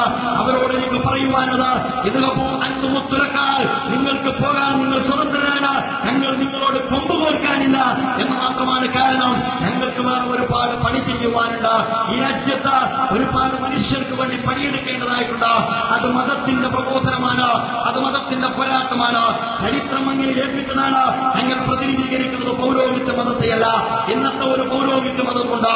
എന്റെ പ്രിയപ്പെട്ട സുഹൃത്തുക്കൾ അറിയണം, ആ പൗരോഹിത്യ മതം ഭദ്രമായാൽ രാജ്യത്തിന്റെ പ്രശ്നം പരിഹരിക്കുമോ? എല്ലാവരും പള്ളിയിൽ കൂടി എന്നിട്ടെല്ലാവരും ആരാധന നിർവഹിച്ചോ? അതിൽ ഏതോ അഭിപ്രായത്തിൽ എല്ലാവരും ഇത്തിഫാക്കായി കൈകെട്ടലും കുനൂത്തും കൂട്ടം പ്രാർത്ഥനയും ഒക്കെ ഒറ്റക്കെട്ടായി തീരുമാനമെടുത്ത് അമേരിക്കയെ കുനൂത്തുകൊണ്ടെങ്ങനെയാണ് നിങ്ങൾ പ്രതിരോധിക്കുക? അതുപോലെ തന്നെ സാമ്രാജ്യത്വത്തെ ഈ പറയപ്പെട്ട ഫിഗർ കൊണ്ട് നമ്മൾ എങ്ങനെയാണ് നേരിടുക? അതിനപ്പുറത്തെ ഒരു സാമൂഹ്യ ജീവിതത്തെ തെരുവിൽ നിന്ന് നേരിട്ട പ്രവാചകന്മാരുടെ ധീരോദാത്തമായ ചരിത്രത്തെ അനുസ്മരിക്കാതെ പ്രവാചകനെ പോലെ നമുക്ക് ഈ ഘട്ടത്തിൽ അനുസ്മരിക്കാൻ സാധ്യമല്ല. അതുകൊണ്ട് എന്റെ സുഹൃത്തുക്കൾ അറിയണം, ഇത് പ്രവാചകൻ അനുസ്മരിക്കുന്ന ആളുകളാൽ 14 നൂറ്റാണ്ടുകൾക്ക് മുമ്പ് ചരിത്രത്തിൽ തുല്യതയില്ലാത്ത ഒരു രക്തരഹിതമായ വിപ്ലവത്തിന് നേതൃത്വം കൊടുത്ത പ്രവാചകനെ നിങ്ങൾ അനുസ്മരിക്കുന്നുവെങ്കിൽ നേരത്തെ ഇവിടെ സൂചിപ്പിച്ചതുപോലെ അടിച്ചമർത്തപ്പെട്ടവർക്ക് വേണ്ടി സംസാരിച്ച നമുക്കറിയാവുന്നതുപോലെ കാവ്യാലയത്തിനകത്ത് വിഗ്രഹങ്ങൾ നാട്ടിപ്പൊട്ടാട്ടപ്പെട്ടിരിക്കെ അതിനു ചുറ്റും സ്ത്രീകൾ നഗ്നമായി പരീക്ഷണം ചെയ്തുകൊണ്ടിരിക്കെ ഒരു ഭാഗത്ത് എല്ലാ അർത്ഥത്തിലുമുള്ള ബഹുദൈവ വിശ്വാസം നിലനിന്നുകൊണ്ടിരിക്കെ അടിച്ചമർത്തപ്പെട്ടവർക്ക് വേണ്ടി മഹാനായ പ്രവാചകൻ പോരാട്ടത്തിന് നേതൃത്വം കൊടുത്തോ? ആ രാജ്യത്ത് അനാഥകളെ കുറിച്ച് സംസാരിച്ചോ? അർത്ഥത്തിനും തൂക്കത്തിനും കുറവ് വരുത്തുന്നതിനെതിരെ മഹാനായ പ്രവാചകൻ സംസാരിച്ചോ? മക്കയിൽ നമസ്കാരം നിർബന്ധമാക്കുന്നതിന് മുമ്പ്, ഇസ്ലാമിന്റെ അടിസ്ഥാന സ്തംഭങ്ങൾ നിർബന്ധമാക്കുന്നതിന് മുമ്പ് അല്ലാഹുവിന്റെ പ്രവാചകൻ ലോകത്തോട് സംസാരിച്ചത് അന്നം കൊടുക്കാനാണ്, അതുപോലെ തന്നെ വെള്ളം കൊടുക്കാനാണ്, അതുപോലെ തന്നെ അളത്തത്തിനും തൂക്കത്തിനും നീതി പുലർത്താൻ വേണ്ടിയിട്ടാണ്. എന്റെ പ്രിയപ്പെട്ട സുഹൃത്തുക്കൾ അറിയേണ്ടതുണ്ട്, ഈ മതത്തിന്റെ മാനുഷിക മുഖത്തെ പ്രതിനിധീകരിക്കുന്ന പ്രസ്ഥാനമാണ് സോളിഡാരിറ്റി യൂത്ത് മൂവ്മെന്റ്. പലപ്പോഴും എന്റെ മതപ്പെട്ട സംഘടനകളിൽപ്പെട്ട പല സുഹൃത്തുക്കളും പലപ്പോഴും പറയാറുണ്ട്, അനാഥ കണ്ണം കൊടുക്കുന്നത് പുണ്യമാണ്, 1-2 എത്തിയും കുട്ടികൾക്ക് ഭക്ഷണം കൊടുക്കുന്നത് പുണ്യമാണ് എന്ന് നിങ്ങൾ അംഗീകരിക്കുന്നുവോ? എങ്കിൽ ഞാൻ വിനയപ്രസരം പറയട്ടെ, 1-2 എത്തിയും കുട്ടികൾക്ക് ഭക്ഷണം കൊടുക്കുന്നത് പുണ്യമാണ് എങ്കിൽ ഇന്ത്യ രാജ്യത്തെ ലക്ഷക്കണക്കിന് മനുഷ്യരുടെ അന്നത്തിന്റെ കാര്യം പറയുന്നത്, വെള്ളത്തിന്റെ കാര്യം പറയുന്നത്, വസ്ത്രത്തിന്റെ കാര്യം പറയുന്നത്, വിദ്യാഭ്യാസത്തിന്റെ വിഷയം പറയുന്നത് 1000 പുണ്യമാണ് എന്ന് പഠിക്കാൻ അധികം ബുദ്ധി വേണ്ട എന്നെ സുഹൃത്തുക്കൾ മനസ്സിലാക്കേണ്ടതുണ്ട്. ഒരു കുട്ടി കണ്ണം കൊടുക്കുന്നത് 1000 കുട്ടികൾ കണ്ണം കൊടുക്കുന്നതിനേക്കാൾ ഒരിക്കലും പുണ്യമാകുന്നില്ല.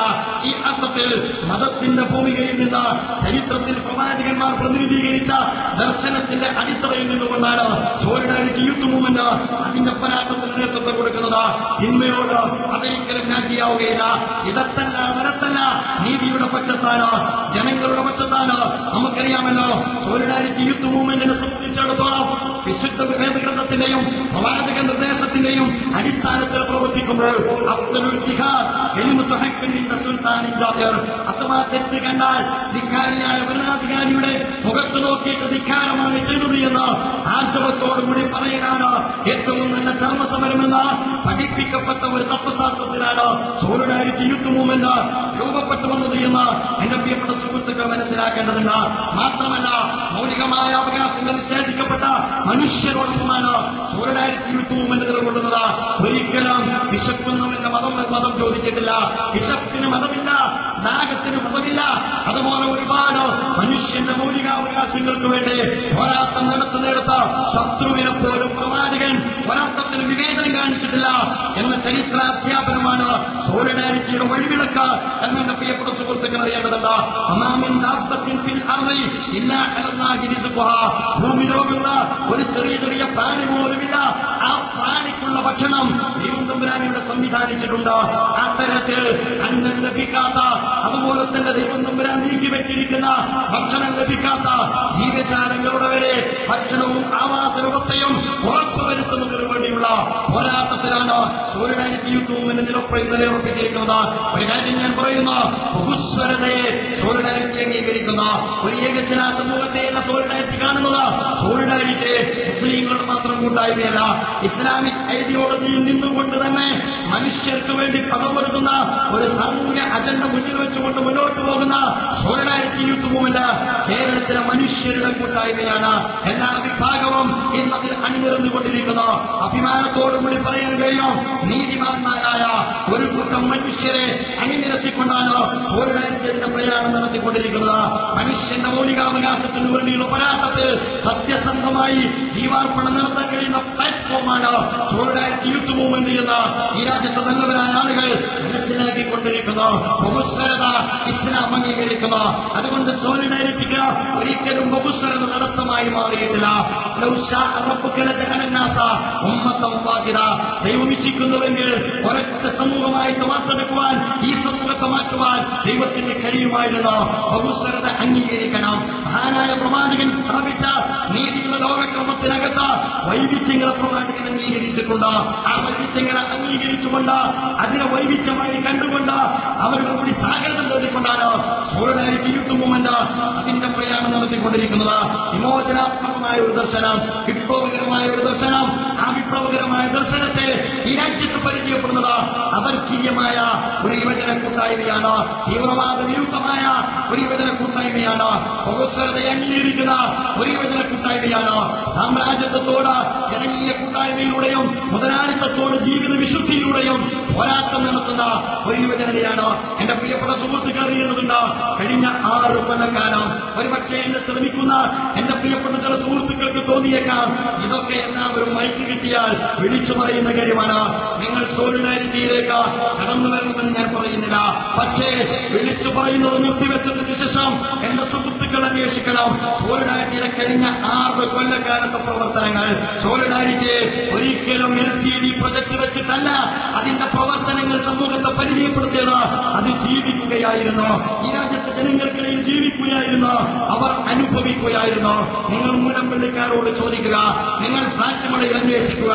എന്റെ പ്രിയപ്പെട്ട സുഹൃത്തുക്കൾ ഓർക്കുന്നുണ്ടാകാം, MP മാരോടൊത്ത് എന്ന ഒരു പരിപാടി നിങ്ങൾക്കറിയാവുന്നതുപോലെ അന്ന് എറണാകുളത്ത് ഒരു ഘട്ടത്തിൽ നടന്നപ്പോൾ മിസ്റ്റർ സെബാസ്റ്റ്യൻ പോൾ MP അവിടെയുള്ള തദ്ദേശീയരായ ആളുകൾ അവരുടെ സങ്കടങ്ങൾ അവതരിപ്പിച്ചപ്പോൾ ഒരു ഘട്ടത്തിൽ മൂലംപള്ളിയിലുള്ള ആളുകൾ വളരെ വളരെ വളരെ വൈകാരികമായിട്ട് അവർ സംസാരിച്ചു. എന്നിട്ട് അവർ പറഞ്ഞു, ബഹുമാനപ്പെട്ട MP, അങ്ങറിയുന്നില്ലേ, എറണാകുളത്തിന്റെ വികസന കുതിപ്പിൽ പുറംപോക്കിലേക്ക് എടുത്തെറിയപ്പെട്ട ഏതാനും കുടുംബങ്ങൾ മൂലംപള്ളിയിലുണ്ട്. ഈ മാസത്തോടുകൂടി ഞങ്ങൾ എടുത്തെറിയപ്പെട്ടിട്ട് ഒരു കൊല്ലം തികയുകയാണ്. ഞങ്ങളിപ്പോഴും കഴിയുന്നത് അന്ന് ഞങ്ങളുടെ വികസനത്തിന്റെ ക്രൂരമായ ഹസ്തങ്ങൾ ഞങ്ങളുടെ കുട്ടികളുടെ സ്കൂൾ ബാഗുകൾ ഉൾപ്പെടെ വീടുകളിൽ നിന്ന് എടുത്ത് തെരുവുകളിലേക്ക് എറിഞ്ഞപ്പോൾ, ഞങ്ങളുടെ ജീവിതത്തിൽ നിന്ന് ഞങ്ങളുടെ കുടിലുകളിൽ നിന്ന് ഞങ്ങളെ പറിച്ചെറിഞ്ഞപ്പോൾ ഞങ്ങൾക്ക് ഓടി വന്ന് അഭയം നൽകിയ സോളിഡാരിറ്റി കെട്ടിപ്പൊക്കിയ കൊച്ചു കുടിയിലാണ് ബഹുമാനപ്പെട്ട MP ഒരു കൊല്ലം ഞങ്ങൾ കഴിഞ്ഞുകൂടുന്നത് എന്ന് പറഞ്ഞു മുഴുവനാക്കുവാൻ ആ സ്ത്രീക്ക് കഴിഞ്ഞില്ല. അവർ പൊട്ടിക്കരഞ്ഞു. ഒരു കാര്യം ഞാൻ പറയുന്നു, ഇങ്ങനെ കരയുന്ന ഉമ്മമാരുടെ കണ്ണുനീർ കണങ്ങൾ കൊണ്ടുള്ള ദൈവമുഖകൊണ്ടാണ് സോളിഡാരിറ്റി യൂത്ത് മൂവ്മെന്റ് ഈ രാജ്യത്ത് വേരൂന്നിയത്. ആരുടെയും പണക്കൊഴുപ്പിലല്ല, ആരുടെയും കൈകരുത്തുകൊണ്ടല്ല. മനുഷ്യനന്മക്ക് വേണ്ടി നിലയുറപ്പിച്ചപ്പോൾ, മനുഷ്യർ അകമഴിഞ്ഞ് പ്രാർത്ഥിച്ചപ്പോൾ, മനുഷ്യർ സഹകരിച്ചപ്പോൾ സോളിഡാരിറ്റി ജീവിക്കുകയായിരുന്നു. സോളിഡാരിറ്റി ജീവിച്ചത് ഈ രാജ്യത്തെ പാവപ്പെട്ടവന്റെ പ്രാർത്ഥനയിലാണ്. 500 വീടുകൾ കാസർഗോഡ് മുതൽ തിരുവനന്തപുരം വരെ ഞങ്ങൾ അനുവദിച്ചപ്പോൾ അതിന്റെ വീടിന്റെ താക്കോൽദാനം നിർവഹിക്കുമ്പോൾ ഞാൻ ഓർക്കുന്നു, പല വീടുകളുടെയും താക്കോൽദാനം നിർവഹിക്കുന്ന ഘട്ടത്തിൽ തെരുവിൽ അന്തിമമെന്ന അമ്മമാർ, വീടെന്ന് പറയുന്നത് ഒരു സ്വപ്നം മാത്രമായി അവശേഷിക്കുന്ന കൊച്ചമ്മമാർ നിറകണ്ണുകളോടുകൂടി താക്കോൽ വാങ്ങുമ്പോൾ, മക്കളെ നിങ്ങളോട് നന്ദിയുണ്ട്, ഞങ്ങൾ പറഞ്ഞു നിങ്ങളുടെ നന്ദി വാക്ക് ഞങ്ങൾക്ക് ആവശ്യമില്ല, ഇത് ഔദാര്യമല്ല, ഇത് അവകാശമാണ്. സോളിഡാരിറ്റി ഒരിക്കലും നിങ്ങളോട് ഔദാര്യം ചെയ്തിട്ടില്ല, സോളിഡാരിറ്റി നിമിത്തമായതാണ്. അതുകൊണ്ട് നിങ്ങൾ ശുക്ർ പറയുന്നത്, നിങ്ങൾ നന്ദി പറയുന്നത് ദൈവത്തോടാണ്. ആ നിറകണ്ണുകളോടുകൂടിയുള്ള അമ്മമാരുടെ പ്രാർത്ഥനാവിടങ്ങളാണ് സോളിഡാരിറ്റിയുടെ ജീവന്റെ തുടിപ്പ് നിലനിർത്തുന്നത് എന്ന് ഞങ്ങൾ അത് അടിയുറച്ച് വിശ്വസിക്കുന്നവരാണ്. എന്റെ പ്രിയപ്പെട്ട സുഹൃത്തുക്കൾക്കറിയാമോ, എന്റെ സോളിഡാരിറ്റി യൂത്ത് മൂവ്മെന്റ് എന്ത് ചെയ്തു ചിലർ ചോദിക്കുന്നു, ഇതിൽ മതത്തിന്റെ കണ്ണില്ല, ഇതിൽ വിവേചനത്തിന്റെ ദുര്യതകളില്ല, ഇതിൽ പാർട്ടി പക്ഷപാതിത്വമില്ല. എന്റെ സുഹൃത്തുക്കൾ അറിയണം, പാലക്കാട് അതിക്രൂരമായി പീഡിപ്പിക്കപ്പെട്ട എന്നിട്ട് കൈയൊഴിഞ്ഞ എന്റെ പാവപ്പെട്ട എന്റെ സഹപ്രവർത്തകൻ ഷെരീഫ് എന്ന് പറയുന്ന ഒരു സുഹൃത്ത് 12 പെങ്ങന്മാരുള്ള എന്റെ സഹപ്രവർത്തകന്റെ വീട്ടിലേക്ക് ഞാൻ കയറി ചെന്നത് എന്റെ തല കുനിച്ചുകൊണ്ടാണ്. കാരണം അവന്റെ വീട് ഒരു കൊച്ചുകൂരയായിരുന്നു. അഭിമാനത്തോടുകൂടി ഞാൻ പറയും, കൊച്ചുകൂരയിലേക്ക് 12 പെങ്ങന്മാരടുക്കിലേക്ക് തല കുനിച്ചുകൊണ്ട് കയറി ചെല്ലുന്ന എന്റെ സുഹൃത്ത് ഷെരീഫ് വരെ ഈ രാജ്യത്തെ മുസ്ലിം സുഹൃത്ത് ഉൾപ്പെടെയുള്ള പാവപ്പെട്ടവന്റെ വീട് പണിക്ക് വേണ്ടി വിയർപ്പൊഴുക്കിയവനും കണ്ണിന് വന്നവനുമാണ് എന്നത് അഭിമാനത്തോടുകൂടി എനിക്ക് പറയാൻ കഴിയുന്ന കാര്യമാണ്. അഥവാ തന്നേക്കാൾ തന്റെ സുഹൃത്തിനെ സ്നേഹിക്കുന്ന, തന്നേക്കാൾ സഹജീവിക്ക് വേണ്ടി കഠിനാധ്വാനം ചെയ്യുന്ന, തന്നേക്കാൾ മറ്റുള്ളവർക്ക് വേണ്ടി അധ്വാനിക്കുന്ന, മതത്തിന്റെ വിമോചനാത്മകമായ മരിച്ചൊടുങ്ങിക്കൊണ്ടിരുന്നപ്പോൾ അവിടെ ഞങ്ങൾ സന്ദർശിച്ചോ, നിലകണ്ണോടുകൂടി അല്ലാതെ ഞങ്ങൾ തിരിച്ചു പോകുന്നില്ല. എന്നിട്ട് കേരളക്കരയിൽ അമ്പലമുറ്റത്തും ചർച്ചിന്റെ മുറ്റത്തും പള്ളിയുടെ മുറ്റത്തും സോളിഡാരിറ്റി പ്രവർത്തകർ ബക്കറ്റ് കാട്ടി പിരിച്ചോ. ഈ കേരളക്കര സോളിഡാരിറ്റിക്ക് 83 ലക്ഷം രൂപ തന്നോ. ഞങ്ങളെന്ന് അതിന്റെ പ്രഖ്യാപനത്തിന്റെ 4 സോളിഡാരിറ്റി പറഞ്ഞു. സുനാമി ഫണ്ട് ഇപ്പോഴും ചെലവഴിച്ചിട്ടില്ല. സുനാമി ഫണ്ടിന്റെ വിഹിതം ഉപയോഗിച്ച അങ്ങ് ബേപ്പൂരിൽ ബോട്ട് യാത്ര ടൂറിസം വകുപ്പ് നടത്തിക്കൊണ്ടിരിക്കുന്നു. ഈ രാജ്യത്ത് കൊന്നുകൂട്ടപ്പെട്ട മനുഷ്യ കബന്ധങ്ങൾക്ക് നേരെ വിരൽ ചൂണ്ടിക്കൊണ്ട് ലോകത്തിന്റെ വിവിധ ഭാഗങ്ങളിൽ നിന്ന് ഒരുമിച്ച് കൂട്ടിയ സംഖ്യ കൊണ്ട് ടൂറിസം കൊണ്ട് വിരസിക്കൊണ്ടിരിക്കുന്ന ഒരു സർക്കാരിനെ സാക്ഷി നിർത്തിക്കൊണ്ട് ഞാൻ പറയുന്നു, 83 ലക്ഷം കിട്ടിയപ്പോൾ ഈ കേരളക്കരയോട് അന്നാ ഉത്തരവാദിത്വം പ്രഖ്യാപനം നടത്തിയപ്പോൾ പ്രസിഡന്റ് എന്ന നിലയിൽ ഞാൻ പറഞ്ഞ കാര്യം ഞാൻ ഓർത്തുപോകുന്നു.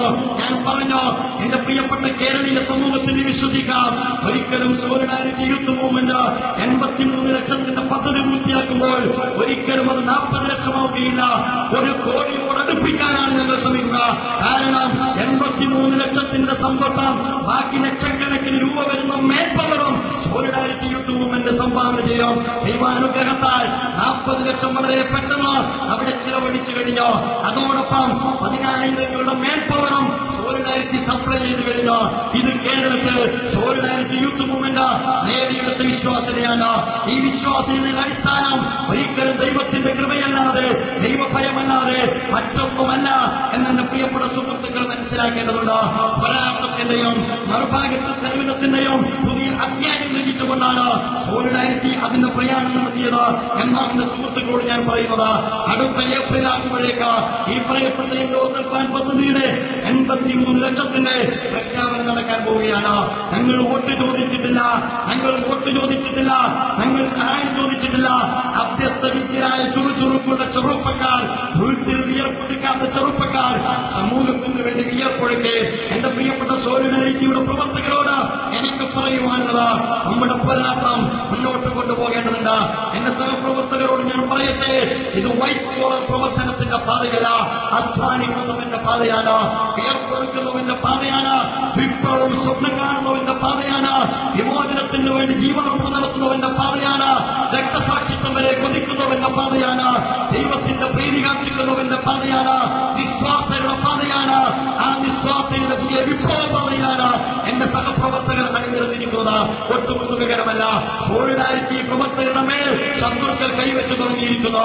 നിങ്ങളോട് എനിക്ക് പറയുവാനുള്ളത്, സുഗമമല്ല നിങ്ങളുടെ പാത. അഥവാ കല്ലും മുള്ളും നിറഞ്ഞ പാതയിലൂടെ വിപ്ലവകരമായ സഞ്ചാരം നടത്തിയ വിപ്ലവകാരികൾക്ക് അഭിമുഖീകരിക്കേണ്ടി വരുന്നത് നിങ്ങൾക്കും അഭിമുഖീകരിക്കേണ്ടി വന്നേക്കാം. പരീക്ഷണങ്ങളെ അതിജീവിച്ചുകൊണ്ട്, വർധനങ്ങളെ അതിജീവിച്ചുകൊണ്ട്, അതുപോലെ തന്നെ വിമർശനങ്ങളെ അതിജീവിച്ചുകൊണ്ട് നിങ്ങൾ നിങ്ങളുടെ കർമ്മപഥത്തിൽ കർമ്മനിരതരായി മുന്നോട്ട് പോകണം എന്നാണ് ഈ സന്ദർഭത്തിൽ എനിക്ക് സൂചിപ്പിക്കുവാനുള്ളത്. നിങ്ങളുടെ കരുത്ത് ദൈവത്തിന്റെ പിന്നിൽ നിന്നുള്ള കരുത്താണ്. ഒരു ഭാഗത്ത് ദൈവത്തിന്റെ മുമ്പിൽ സാക്ഷ്യം ചെയ്ത് പ്രാർത്ഥിക്കുകയും മറുഭാഗത്ത് മനുഷ്യർക്ക് വേണ്ടി അത്യധ്വാനം ചെയ്യുകയും ചെയ്യുക. അത്തരം ഒരു സമൂഹത്തിന് ഈ രാജ്യത്ത് പലതും നേടാൻ കഴിയും. നാം തൃപ്തിപ്പെടരുത്. ഇപ്പോൾ നമ്മൾ ഒരുപക്ഷെ ഇലക്ഷനിൽ വോട്ട് ചെയ്യാതിരിക്കുക. അത് നമ്മുടെ പരിഹാരക്രിയയല്ല. നമ്മുടെ പരിഹാരക്രിയ ഒരു പുതിയ ഭൂമിക്കും ഒരു പുതിയ ആകാശത്തിനു വേണ്ടിയുള്ള വിപ്ലവകരമായ പ്രയാണമാണ്. ഒരു മാറ്റത്തിന്റെ, വിപ്ലവത്തിന്റെ ഒരു പുതിയ ഒരു പുതിയ പിറവിക്ക് വേണ്ടിയാണ് നാം പണിയെടുത്തുകൊണ്ടിരിക്കുന്നത്. അതുകൊണ്ട് എന്റെ സുഹൃത്തുക്കൾ, വിശ്രമമില്ലാതെ അധ്വാനിച്ചേ മതിയാകോ. വിശ്രമിക്കുവാൻ വിപ്ലവകാരികൾക്ക് സമയമില്ല. ചരിത്രത്തിൽ പ്രവാചകന്മാർ വിശ്രമിച്ചിട്ടില്ല. കർമ്മപഥത്തിൽ നിന്ന് എത്തിത്തടത്തിലെ വിയർപ്പ് കണങ്ങളുമായിട്ട് ജീവിതത്തിൽ നിന്ന് വിട പറയുവാൻ, യഥാർത്ഥ ജീവിതത്തിലേക്ക് യാത്ര തിരിക്കുവാൻ എന്റെ സുഹൃത്തുക്കൾക്ക് കഴിയണം. കഴിഞ്ഞേ പറ്റോ എന്നാണ് എനിക്ക് സൂചിപ്പിക്കുവാനുള്ളത്. നാം യാഥാർത്ഥ്യങ്ങളെ അഭിമുഖീകരിച്ചേ പറ്റോ. ഇന്ന് കാണുന്ന കെട്ടുകാഴ്ചയല്ല ലോകം. ഉള്ളവന്റെ പക്ഷത്ത് നിൽക്കുവാൻ മുഖ്യധാര രാഷ്ട്രീയ പ്രസ്ഥാനമുണ്ട്. കേരളത്തിൽ കാസർഗോഡ് മുതൽ തിരുവനന്തപുരം വരെ 22 സമരഭൂമികളുണ്ട്. ഞാൻ ചോദിക്കട്ടെ, ഈ 22 സമരഭൂമികളിൽ ഈ രാജ്യത്തെ മുഖ്യധാര രാഷ്ട്രീയ പ്രസ്ഥാനങ്ങളുടെ യുവജന സംഘടനകളില്ല. എന്തുകൊണ്ടില്ല? ഇല്ലാത്തവന്റെ കൂടെ ആളില്ല എന്നതാണ് ഇതിന്റെ മറുപടി. അതുകൊണ്ട് എന്റെ സുഹൃത്തുക്കൾ മനസ്സിലാക്കണം. ഒരുപാട് യാത്രകൾ നടന്നു.